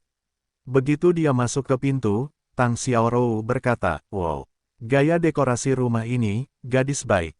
Mata Tang Xiaorou penuh bintang. Tentunya gaya dekorasi ini sangat menggugah selera. Fang Yu mengabaikannya. Sebaliknya, dia menelepon Qin Yimo dan memberitahunya bahwa kepemilikan Tian Douyan telah diperoleh. Qin Yimo terkejut dan berkata, "Ketika Anda kembali ke Jiangnan, saya akan mendiskusikan hal-hal spesifik dengan Anda." Setelah berbicara dengan Qin Yimo dan berjalan keluar dari ruang tamu, Tang Xiaorou berdiri di balkon, melihat pemandangan di luar. Fang Yu, tempatmu sangat indah, aku sangat menyukainya. Tang Xiaorou menoleh untuk melihat Fang Yu dan berkata. Fang Yu tidak berbicara. Berapa harga sewanya di sini? Jika saya berhasil masuk Universitas Nandu, saya akan menyewa kamar di sini juga. Tang Xiaorou berkata dengan mata indahnya yang bersinar. Menyewa. Fang Yu mengerutkan kening dan berkata, tidak ada sewa di sini. Tapi bukankah kamu baru saja menyewanya? Aku melihat ada 2 kamar lagi. Tang Xiaorou bertanya dengan bingung. Ini adalah milik temanku, dia tidak mau menyewanya, kata Fang Yu. Oh, sayang sekali. Tang Xiaorou berkata dengan menyesal. Kembali duduk di sofa di ruang tamu, Tang Xiaorou memandang Fang Yu dan bertanya, Fang Yu, kamu menemukan tempat di Nandu. Apakah kamu ingin diterima di Universitas Nandu? Fang Yu belum mempertimbangkan pertanyaan ini, dan menjawab, itu tergantung situasinya. Faktanya, Universitas Nandu sangat bagus. Masuk 10 besar di China, dan beberapa jurusan bahkan menduduki peringkat pertama di China. Kalau mau masuk jurusan populer Universitas Nandu, nilainya tidak rendah. Saya akhir-akhir ini aku sedikit khawatir, dan aku khawatir aku tidak akan mendapat ujian yang bagus, sayang sekali. Tang Xiaorou berkata sambil menghela nafas. Namun, jika prestasimu dalam ujian masuk perguruan tinggi seperti ujian tiruan, kamu pasti bisa masuk Universitas Beijing. Tang Xiaorou berkata lagi, Saya tidak akan kuliah di Universitas Beijing. Jika saya memutuskan untuk kuliah, saya harus mencari universitas terdekat, kata Fang Yu. Bukankah itu Universitas Nandu? Kalau begitu kita masih punya peluang menjadi alumni. Tang Xiaorou berkata dengan mata indahnya melebar. Itu belum tentu. Fang Yu sedang berbicara, tetapi ketika dia mendengar bunyi klik, pintu dibuka. Liu Lianxia masuk dari luar, mengeluh sambil berjalan. Fang Yu, aku benar-benar dibunuh olehmu. Sulit didapat. Setelah aku tidak menghasilkan uang, aku diperintahkan oleh tuannya untuk kembali ke sekte. Karena itu, Liu Lianxia tercengang ketika dia melihat Tang Xiaorou duduk di sofa. Siapa ini? Halo, namaku Tang Xiaorou, dan aku teman satu meja Fang Yu. Tang Xiaorou berdiri dan menyapa sambil tersenyum. Meski ekspresinya tenang, matanya penuh kejutan dan keraguan. Yang mengejutkan saya, wanita di depan saya sangat cantik. Yang bertanya-tanya adalah gelombang www.novelringan.com. Gelombang apa hubungan wanita ini dan Fang Yu? Ada kunci untuk membuka pintu. Artinya wanita ini juga tinggal di sini. Hidup bersama. Memikirkan hal ini, suasana hati Tang Xiaorou tiba-tiba memburuk. Namaku Liu Lianxia, teman Fang Yu. Liu Lianxia melirik Fang Yu tanpa ekspresi. Tang Xiaorou menggigit bibir merah mudanya dan duduk kembali di sofa. Untuk apa tuanmu menyuruhmu kembali? Fang Yu bertanya pada Liu Lianxia sambil menatapnya. Liu Lianxia menarik napas dalam-dalam dan berkata, dia bilang dia akan mengajak kami murid-muridnya keluar untuk pengalaman selama sebulan. Mata Fang Yu bergerak sedikit, dan dia bertanya, di mana harus berlatih? Kudengar aku akan pergi ke lembah peri yang dibuka setiap 20 tahun sekali. Oh, menyebalkan sekali. Aku tidak ingin mengalaminya, aku hanya ingin menghasilkan uang. Liu Lianxia menghela nafas, dan merosot di sofa. Lembah peri yang jatuh. Mendengar nama ini, Fang Yu sedikit mengernyit. Jatuh ke lembah peri, seperti namanya, di mana peri itu jatuh. Nama itu terlalu dilebih-lebihkan. Orang yang menjadi abadi tidak akan tinggal di bumi sama sekali, lalu bagaimana bumi bisa menjadi abadi? Namun, Fang Yu tidak terkejut dengan nama yang mirip. Bertahun-tahun yang lalu, ada sekte seperti sekte Feixian dan sekte Zanxian. Ini semua berasal dari keinginan para biksu akan keabadian. Tampaknya menambahkan karakter peri pada sesuatu akan menjadi suasana kelas atas. Apakah kamu harus berpartisipasi di seluruh Frost Cold Palace kali ini? Fang Yu bertanya. Menurut latihan yang biasa, junior di bawah usia 15 tahun tidak perlu berpartisipasi. Saya sangat iri pada mereka. Liu Lianxia berkata, kalau saja ada obat keabadian di dunia, saya selalu bisa berusia 15 tahun dan tidak perlu berpartisipasi dalam pengalaman itu. Mendengar kata-kata ini, wajah Fang Yu sedikit berkedut. Bab 259, yang harus dibunuh. Nama, pemurni ki terkuat penulis, Li Daoran. Plus matikan mengatur ulang. Apa yang ada di lembah abadi yang jatuh? Mengapa saya harus pergi ke sana untuk mengalaminya? Fang Yu bertanya lagi. Bagaimana saya tahu? Saya belum pernah ke sana. Tapi pengalaman tidak lebih dari berjalan di jalan yang sulit, dan berurusan dengan beberapa binatang buas, membosankan, kata Liu Lianxia. Fang Yu tidak berbicara. Tang Xiaorou, yang duduk di sebelahnya, menjadi bingung saat mendengar percakapan keduanya. Fang Yu melirik Tang Xiaorou dan berkata, jika tidak ada yang lain, kamu boleh pergi. Tang Xiaorou memandang Fang Yu, lalu Liu Lianxia, dan berdiri, kalau begitu, aku pergi. Tidak apa-apa, aku ingin duduk selama yang aku mau, ini bukan rumahnya. Liu Lianxia menatap Fang Yu dengan wajah pucat dan berkata, ini. Tang Xiaorou terkejut dan menatap Liu Lianxia. Ini rumah saya, kata Liu Lianxia. Mendengar kata-kata ini, hati Tang Xiaorou semakin tenggelam. Fang Yu sebenarnya tinggal di rumah seorang wanita. Tang Xiaorou merasa sangat tidak nyaman, dan berkata dengan lembut, masih ada yang harus kulakukan, jadi aku pergi dulu. Setelah berbicara, Tang Xiaorou berjalan keluar pintu. Liu Lianxia melirik punggung Tang Xiaorou, warna aneh melintas di matanya yang indah.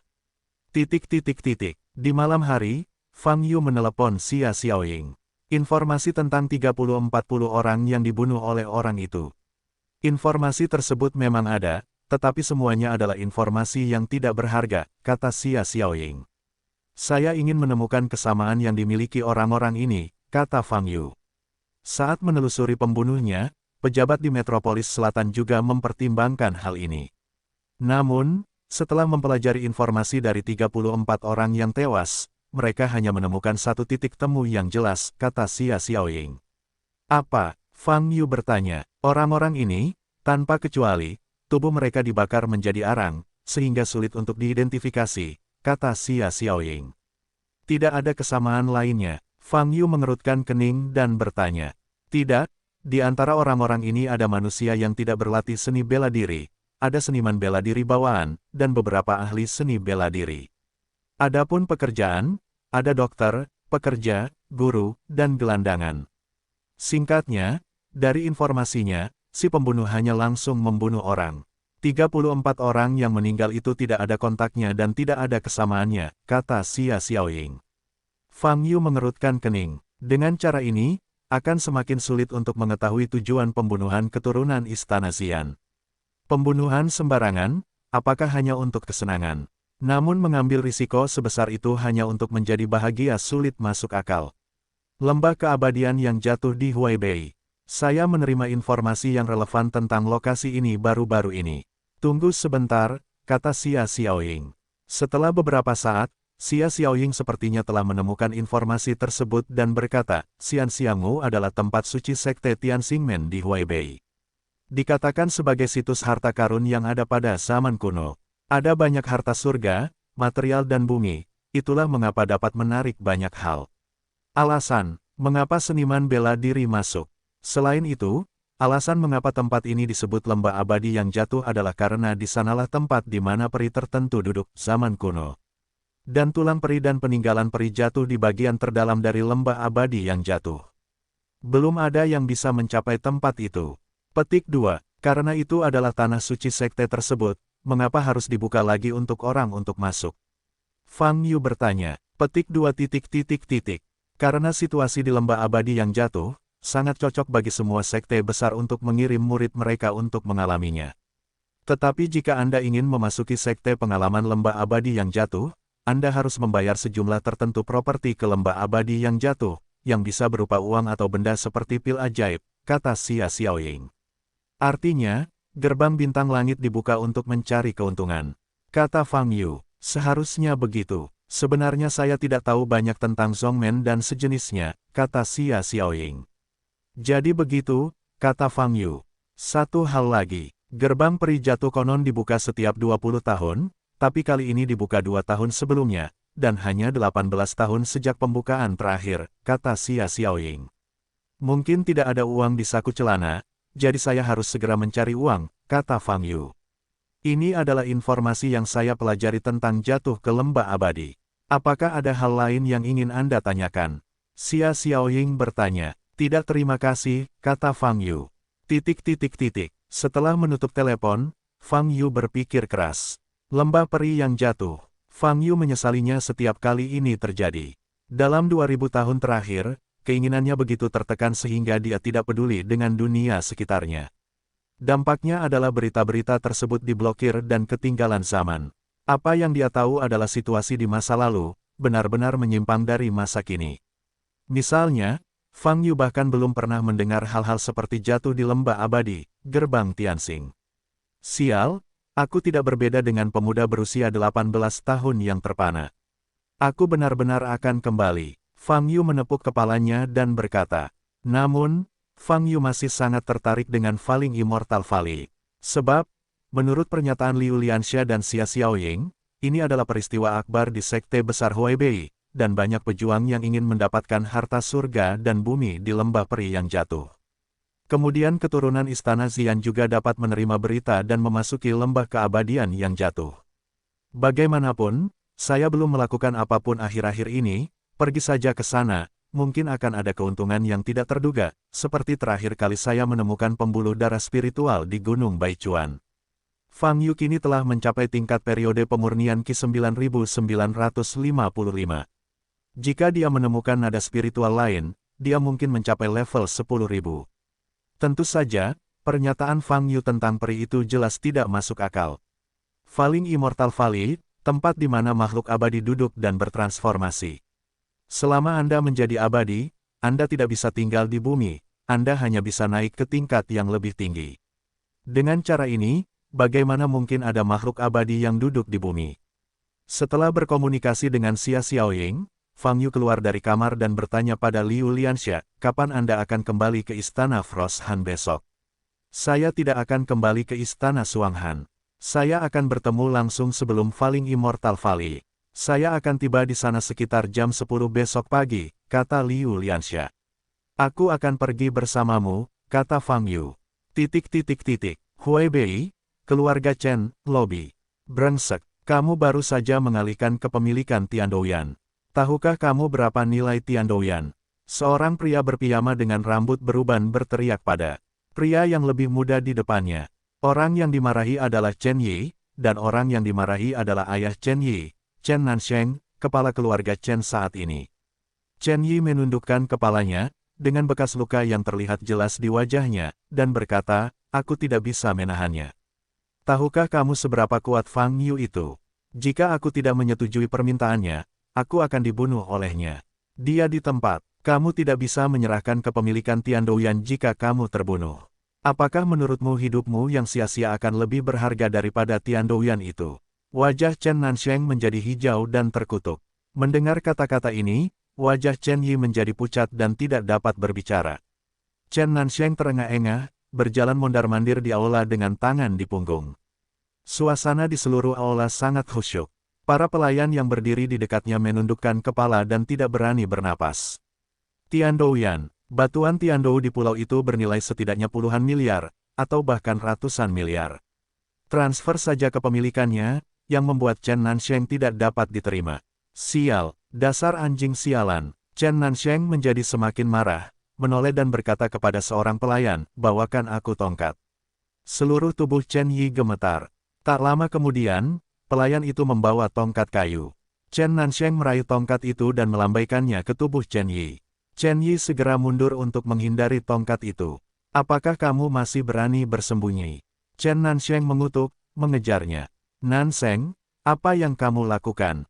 Pada saat ini, seorang wanita berlari ke aula, bergegas ke depan, memeluk Chen Nansheng, dan mencegahnya mengejar Chen Yi.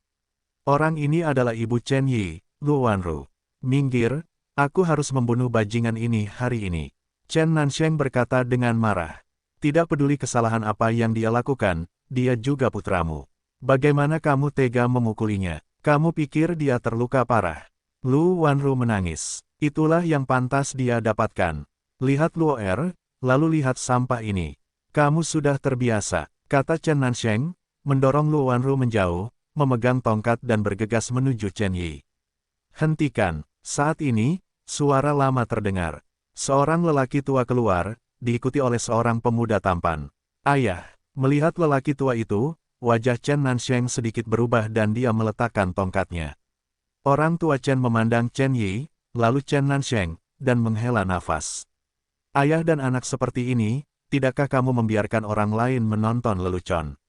Wajah Chen Nansheng menjadi hijau dan dia berkata, aku benar-benar marah, Chen Yi, bajingan ini, dia mengambil Tiandouyan. Petik 2, aku mendengar semuanya. Tuan Chen melambaikan tangannya dan berkata, masalahnya sudah selesai, Anda tidak dapat mengubah hasilnya jika Anda memukulnya sampai mati. Chen Nansheng menatap Chen Yi dengan marah, dan berkata, selalu beri dia sedikit hukuman dan biarkan dia memiliki ingatan yang lebih lama. Itu saja gelombang www.novelringan.com. Gelombang fokus diskusi sekarang adalah bagaimana mendapatkan kembali kepemilikan Tiandouyan. Kata Tuan Chen. Saat ini, Chen Luo di belakangnya memandang Chen Yi dan bertanya, saudaraku, kamu baru saja berkata, siapa nama orang yang memaksamu menandatangani kontrak? Petik 2. Fang Yu. Chen Yi berpikir sejenak, dan menceritakan apa yang terjadi di pulau itu sebelumnya. Membunuh paus penelan langit dengan kekuatanku sendiri, seharusnya orang itu. Mata Chen Luo sangat dingin. Orang tua Chen memandang Chen Luo dan bertanya, apakah kamu kenal orang ini? Ini bukan sekedar mengetahui. Chen Luo menggelengkan kepalanya. Terakhir kali di Gunung Baichuan, Fang Yu mengambil kesempatan miliknya. Sejak saat itu, Chen Luo menganggap Fang Yu sebagai musuh yang harus dia bunuh. Chen Luo, sebagai kelahiran, kembali, tidak akan pernah membiarkan siapapun menghancurkan keberuntungannya. Serahkan padaku untuk menangani masalah ini. Chen Luo berkata dengan dingin. Orang ini, aku akan membunuhnya. Keesokan paginya, Fang Yu meninggalkan ibu kota selatan bersama Liu Lianxia dan menuju ke lembah abadi yang jatuh. Perjalanannya tidak jauh. Mereka berangkat pada pukul 8, dan pada pukul 10, keduanya sampai di gerbang Senxiangu. Saat ini, beberapa tim berdiri terpisah di depan gerbang gunung, masing-masing beranggotakan sekitar 10 orang. Ini harusnya adalah murid dari berbagai sekte. Liu Lianxia melihat sekeliling, mencari guru Su Lengyun. Segera, dia melihat posisi Su Lengyun dan berlari mendekat. Menguasai, Liu Lianxia berteriak. Su Lengyun menoleh, pertama kali melihat Liu Lianxia, tetapi dengan cepat menyadari Fang Yu berdiri di belakang Liu Lianxia. Kakak Yu, kenapa kamu ada di sini? Su Lengyun tampak bahagia, dan berjalan mendekati Liu Lianxia menuju Fang Yu, bab 260, Yin Sazong. Nama, pemurni ki terkuat penulis, Li Daoran. Plus matikan mengatur ulang. 1 detik yang perlu diingat, novel yang bagus tidak memiliki pop-up. Tidak ada lagi yang bisa dilakukan akhir-akhir ini, jalan-jalan saja. Jawab Fang Yu, apakah kamu akan jatuh ke lembah abadi? Su Lengyun bertanya dengan cahaya terang di matanya yang indah. Tentu saja, jawab Fang Yu. Tuan, kamu keterlaluan. Melihat Su Lengyun telah melupakan kekasihnya ketika dia melihat Fang Yu, Liu Lianxia mengertakkan gigi karena marah, dan sangat cemburu. Su Lengyun berbalik dan tersenyum, kupikir kamu akan terlambat, tapi aku tidak menyangka akan tepat waktu. Hah, Liu Lianxia memeluk dadanya dan memalingkan muka. Pada saat ini, lusinan murid Frostcold Palace yang berdiri tidak jauh di belakang semuanya terkejut. Mereka seperti Liu Lianxia ketika melihat Su Lengyun berbicara baik dengan seorang pria, mereka sangat terkejut. Mereka semua tahu betapa Su Lengyun membenci laki-laki. Liu Lianxia berjalan kembali ke kelompok murid, dan banyak orang mengelilinginya. Saudari Liu, siapa pria ini? Mengapa tuannya sepertinya sangat mengenalnya? Ini lebih dari sekedar familiar. Kamu lihat betapa bahagianya sang master berbicara dengannya, dan aku terus tertawa.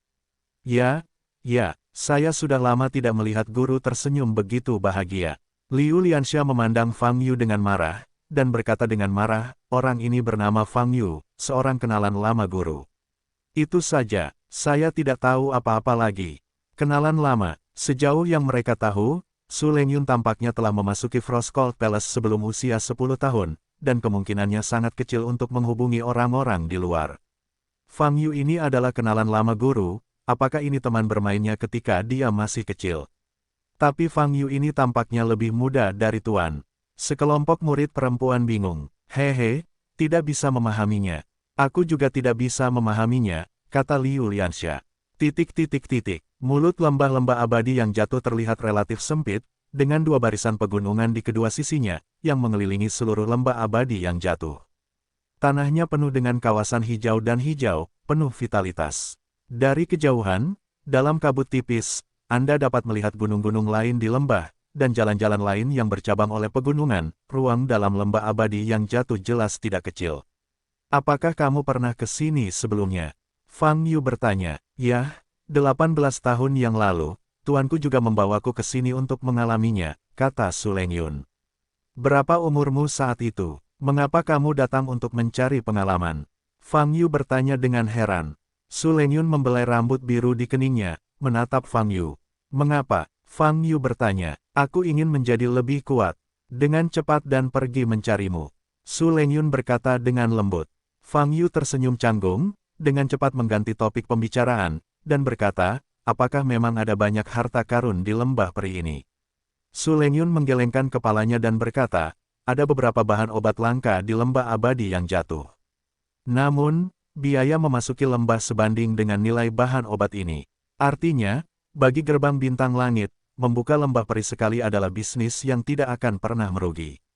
Fang Yu sedikit mengangkat alisnya dan berkata, yah, tapi kami tidak pergi ke lembah abadi yang jatuh untuk menemukan harta surga dan bumi. Su Lengyun menoleh untuk melihat lembah abadi yang jatuh, tujuan utamanya adalah untuk melatih para murid sekte. Jalan pegunungan di Valen Immortal Valley terjal, dan perjalanannya jauh. Selama periode ini, Anda mungkin menghadapi kabut asap, berbagai binatang buas, dan bahkan monster. Semakin dalam Anda pergi, semakin tinggi risikonya. Saat itu, tuanku memimpin 10 murid kita, mungkin hanya sepertiga dari perjalanan menuju lembah keabadian yang jatuh, jadi aku tidak berani melangkah lebih jauh. Fang Yu mengangguk dan melihat sekeliling. Jelas ada tim dari beberapa sekte di sekitar, dan susunan staf masing-masing tim juga sangat jelas. Mereka semua adalah tetua atau kepala alam master, memimpin lebih dari selusin murid, mengenakan kostum seragam. Misalnya, murid perempuan Frostcold Palace, semuanya mengenakan jubah putih. Tatapan banyak murid sekte di sekitar, mengarahkan pandangan mereka ke sisi istana Suanghan dari waktu ke waktu.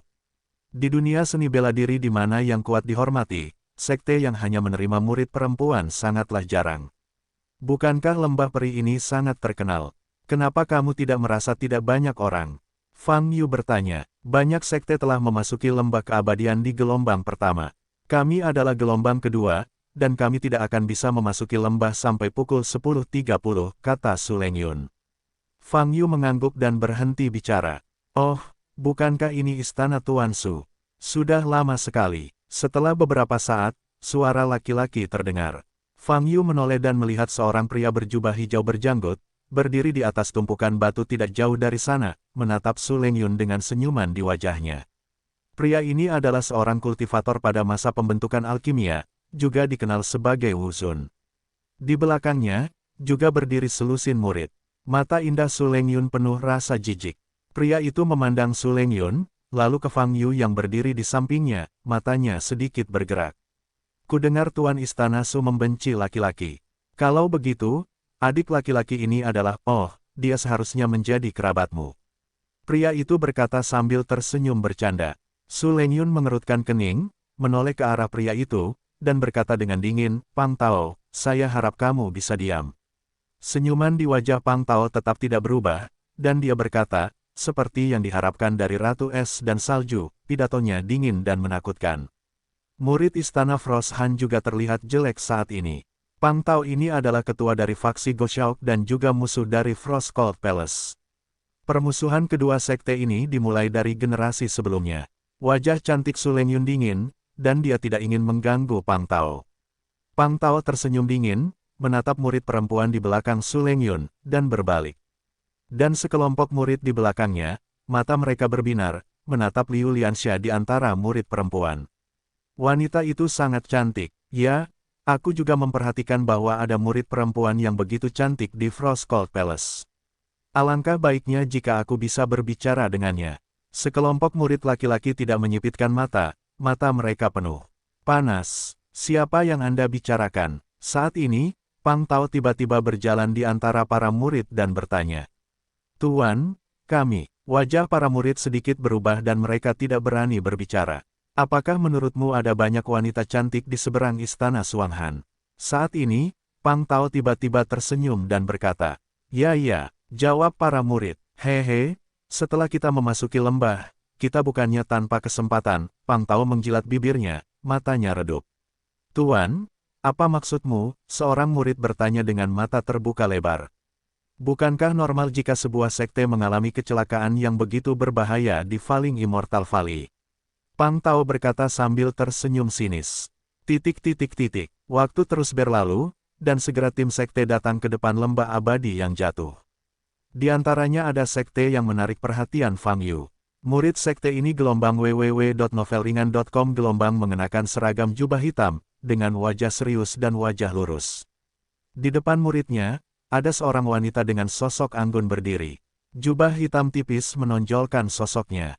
Wajahnya ditutupi kain tule, sehingga mustahil untuk melihat wajahnya. Satu-satunya hal yang menarik perhatian Fang Yu adalah kelompok orang ini memancarkan roh jahat. Tubuh seseorang penuh dengan roh jahat, yang satu berkaitan dengan amalan orang tersebut, dan yang lainnya adalah orang tersebut telah membunuh banyak orang. Di mata Fang Yu, kelompok orang ini kemungkinan besar adalah yang pertama. Anggota sekte ini berdiri di ruang terbuka di depan lembah abadi yang jatuh. Ini adalah sekte Yinsa yang terkenal di daerah Huaibei. Dikatakan bahwa latihan mereka berhubungan dengan orang mati. Oleh karena itu, banyak sekte menganggap sekte Yinsa sebagai sekte budidaya yang jahat dan tidak mau menghadapinya. Su Lengyun di samping Fang Yu, dia memperkenalkan dengan suara rendah. Shen Yinzong, karena ini adalah sekte kultivasi yang jahat, mengapa asosiasi seni bela diri tidak peduli? Fang Yu bertanya, memang ada banyak sekte yang meminta untuk melarang sekte jahat. Namun, asosiasi seni bela diri telah memutuskan bahwa sekte jahat bukan milik sekte budidaya jahat, jadi masalah ini tidak pernah berhenti, kata Su Lengyun. Pada saat ini, sepertinya telah mendengar percakapan Fang Yu dan Su Lengyun, wanita dari sekte Yin Sa tiba-tiba menoleh dan menatap Fang Yu dan Su Lengyun. Wajah Su Lengyun sedikit berubah. Fang Yu tersenyum dan melambaikan tangannya untuk menunjukkan persahabatan. Namun pihak lain tidak merespon. Setelah melihat Fang Yu, dia menoleh. Seiring berjalannya waktu, sudah ada 10 tim berdiri di depan sekte menunggu untuk memasuki lembah. Fang Yu dengan cepat melewati semua orang di dekatnya dengan perasaan spiritualnya, dan tidak menemukan keberadaan yang mencurigakan. Sepertinya keturunan istana Xian tidak datang ke sini.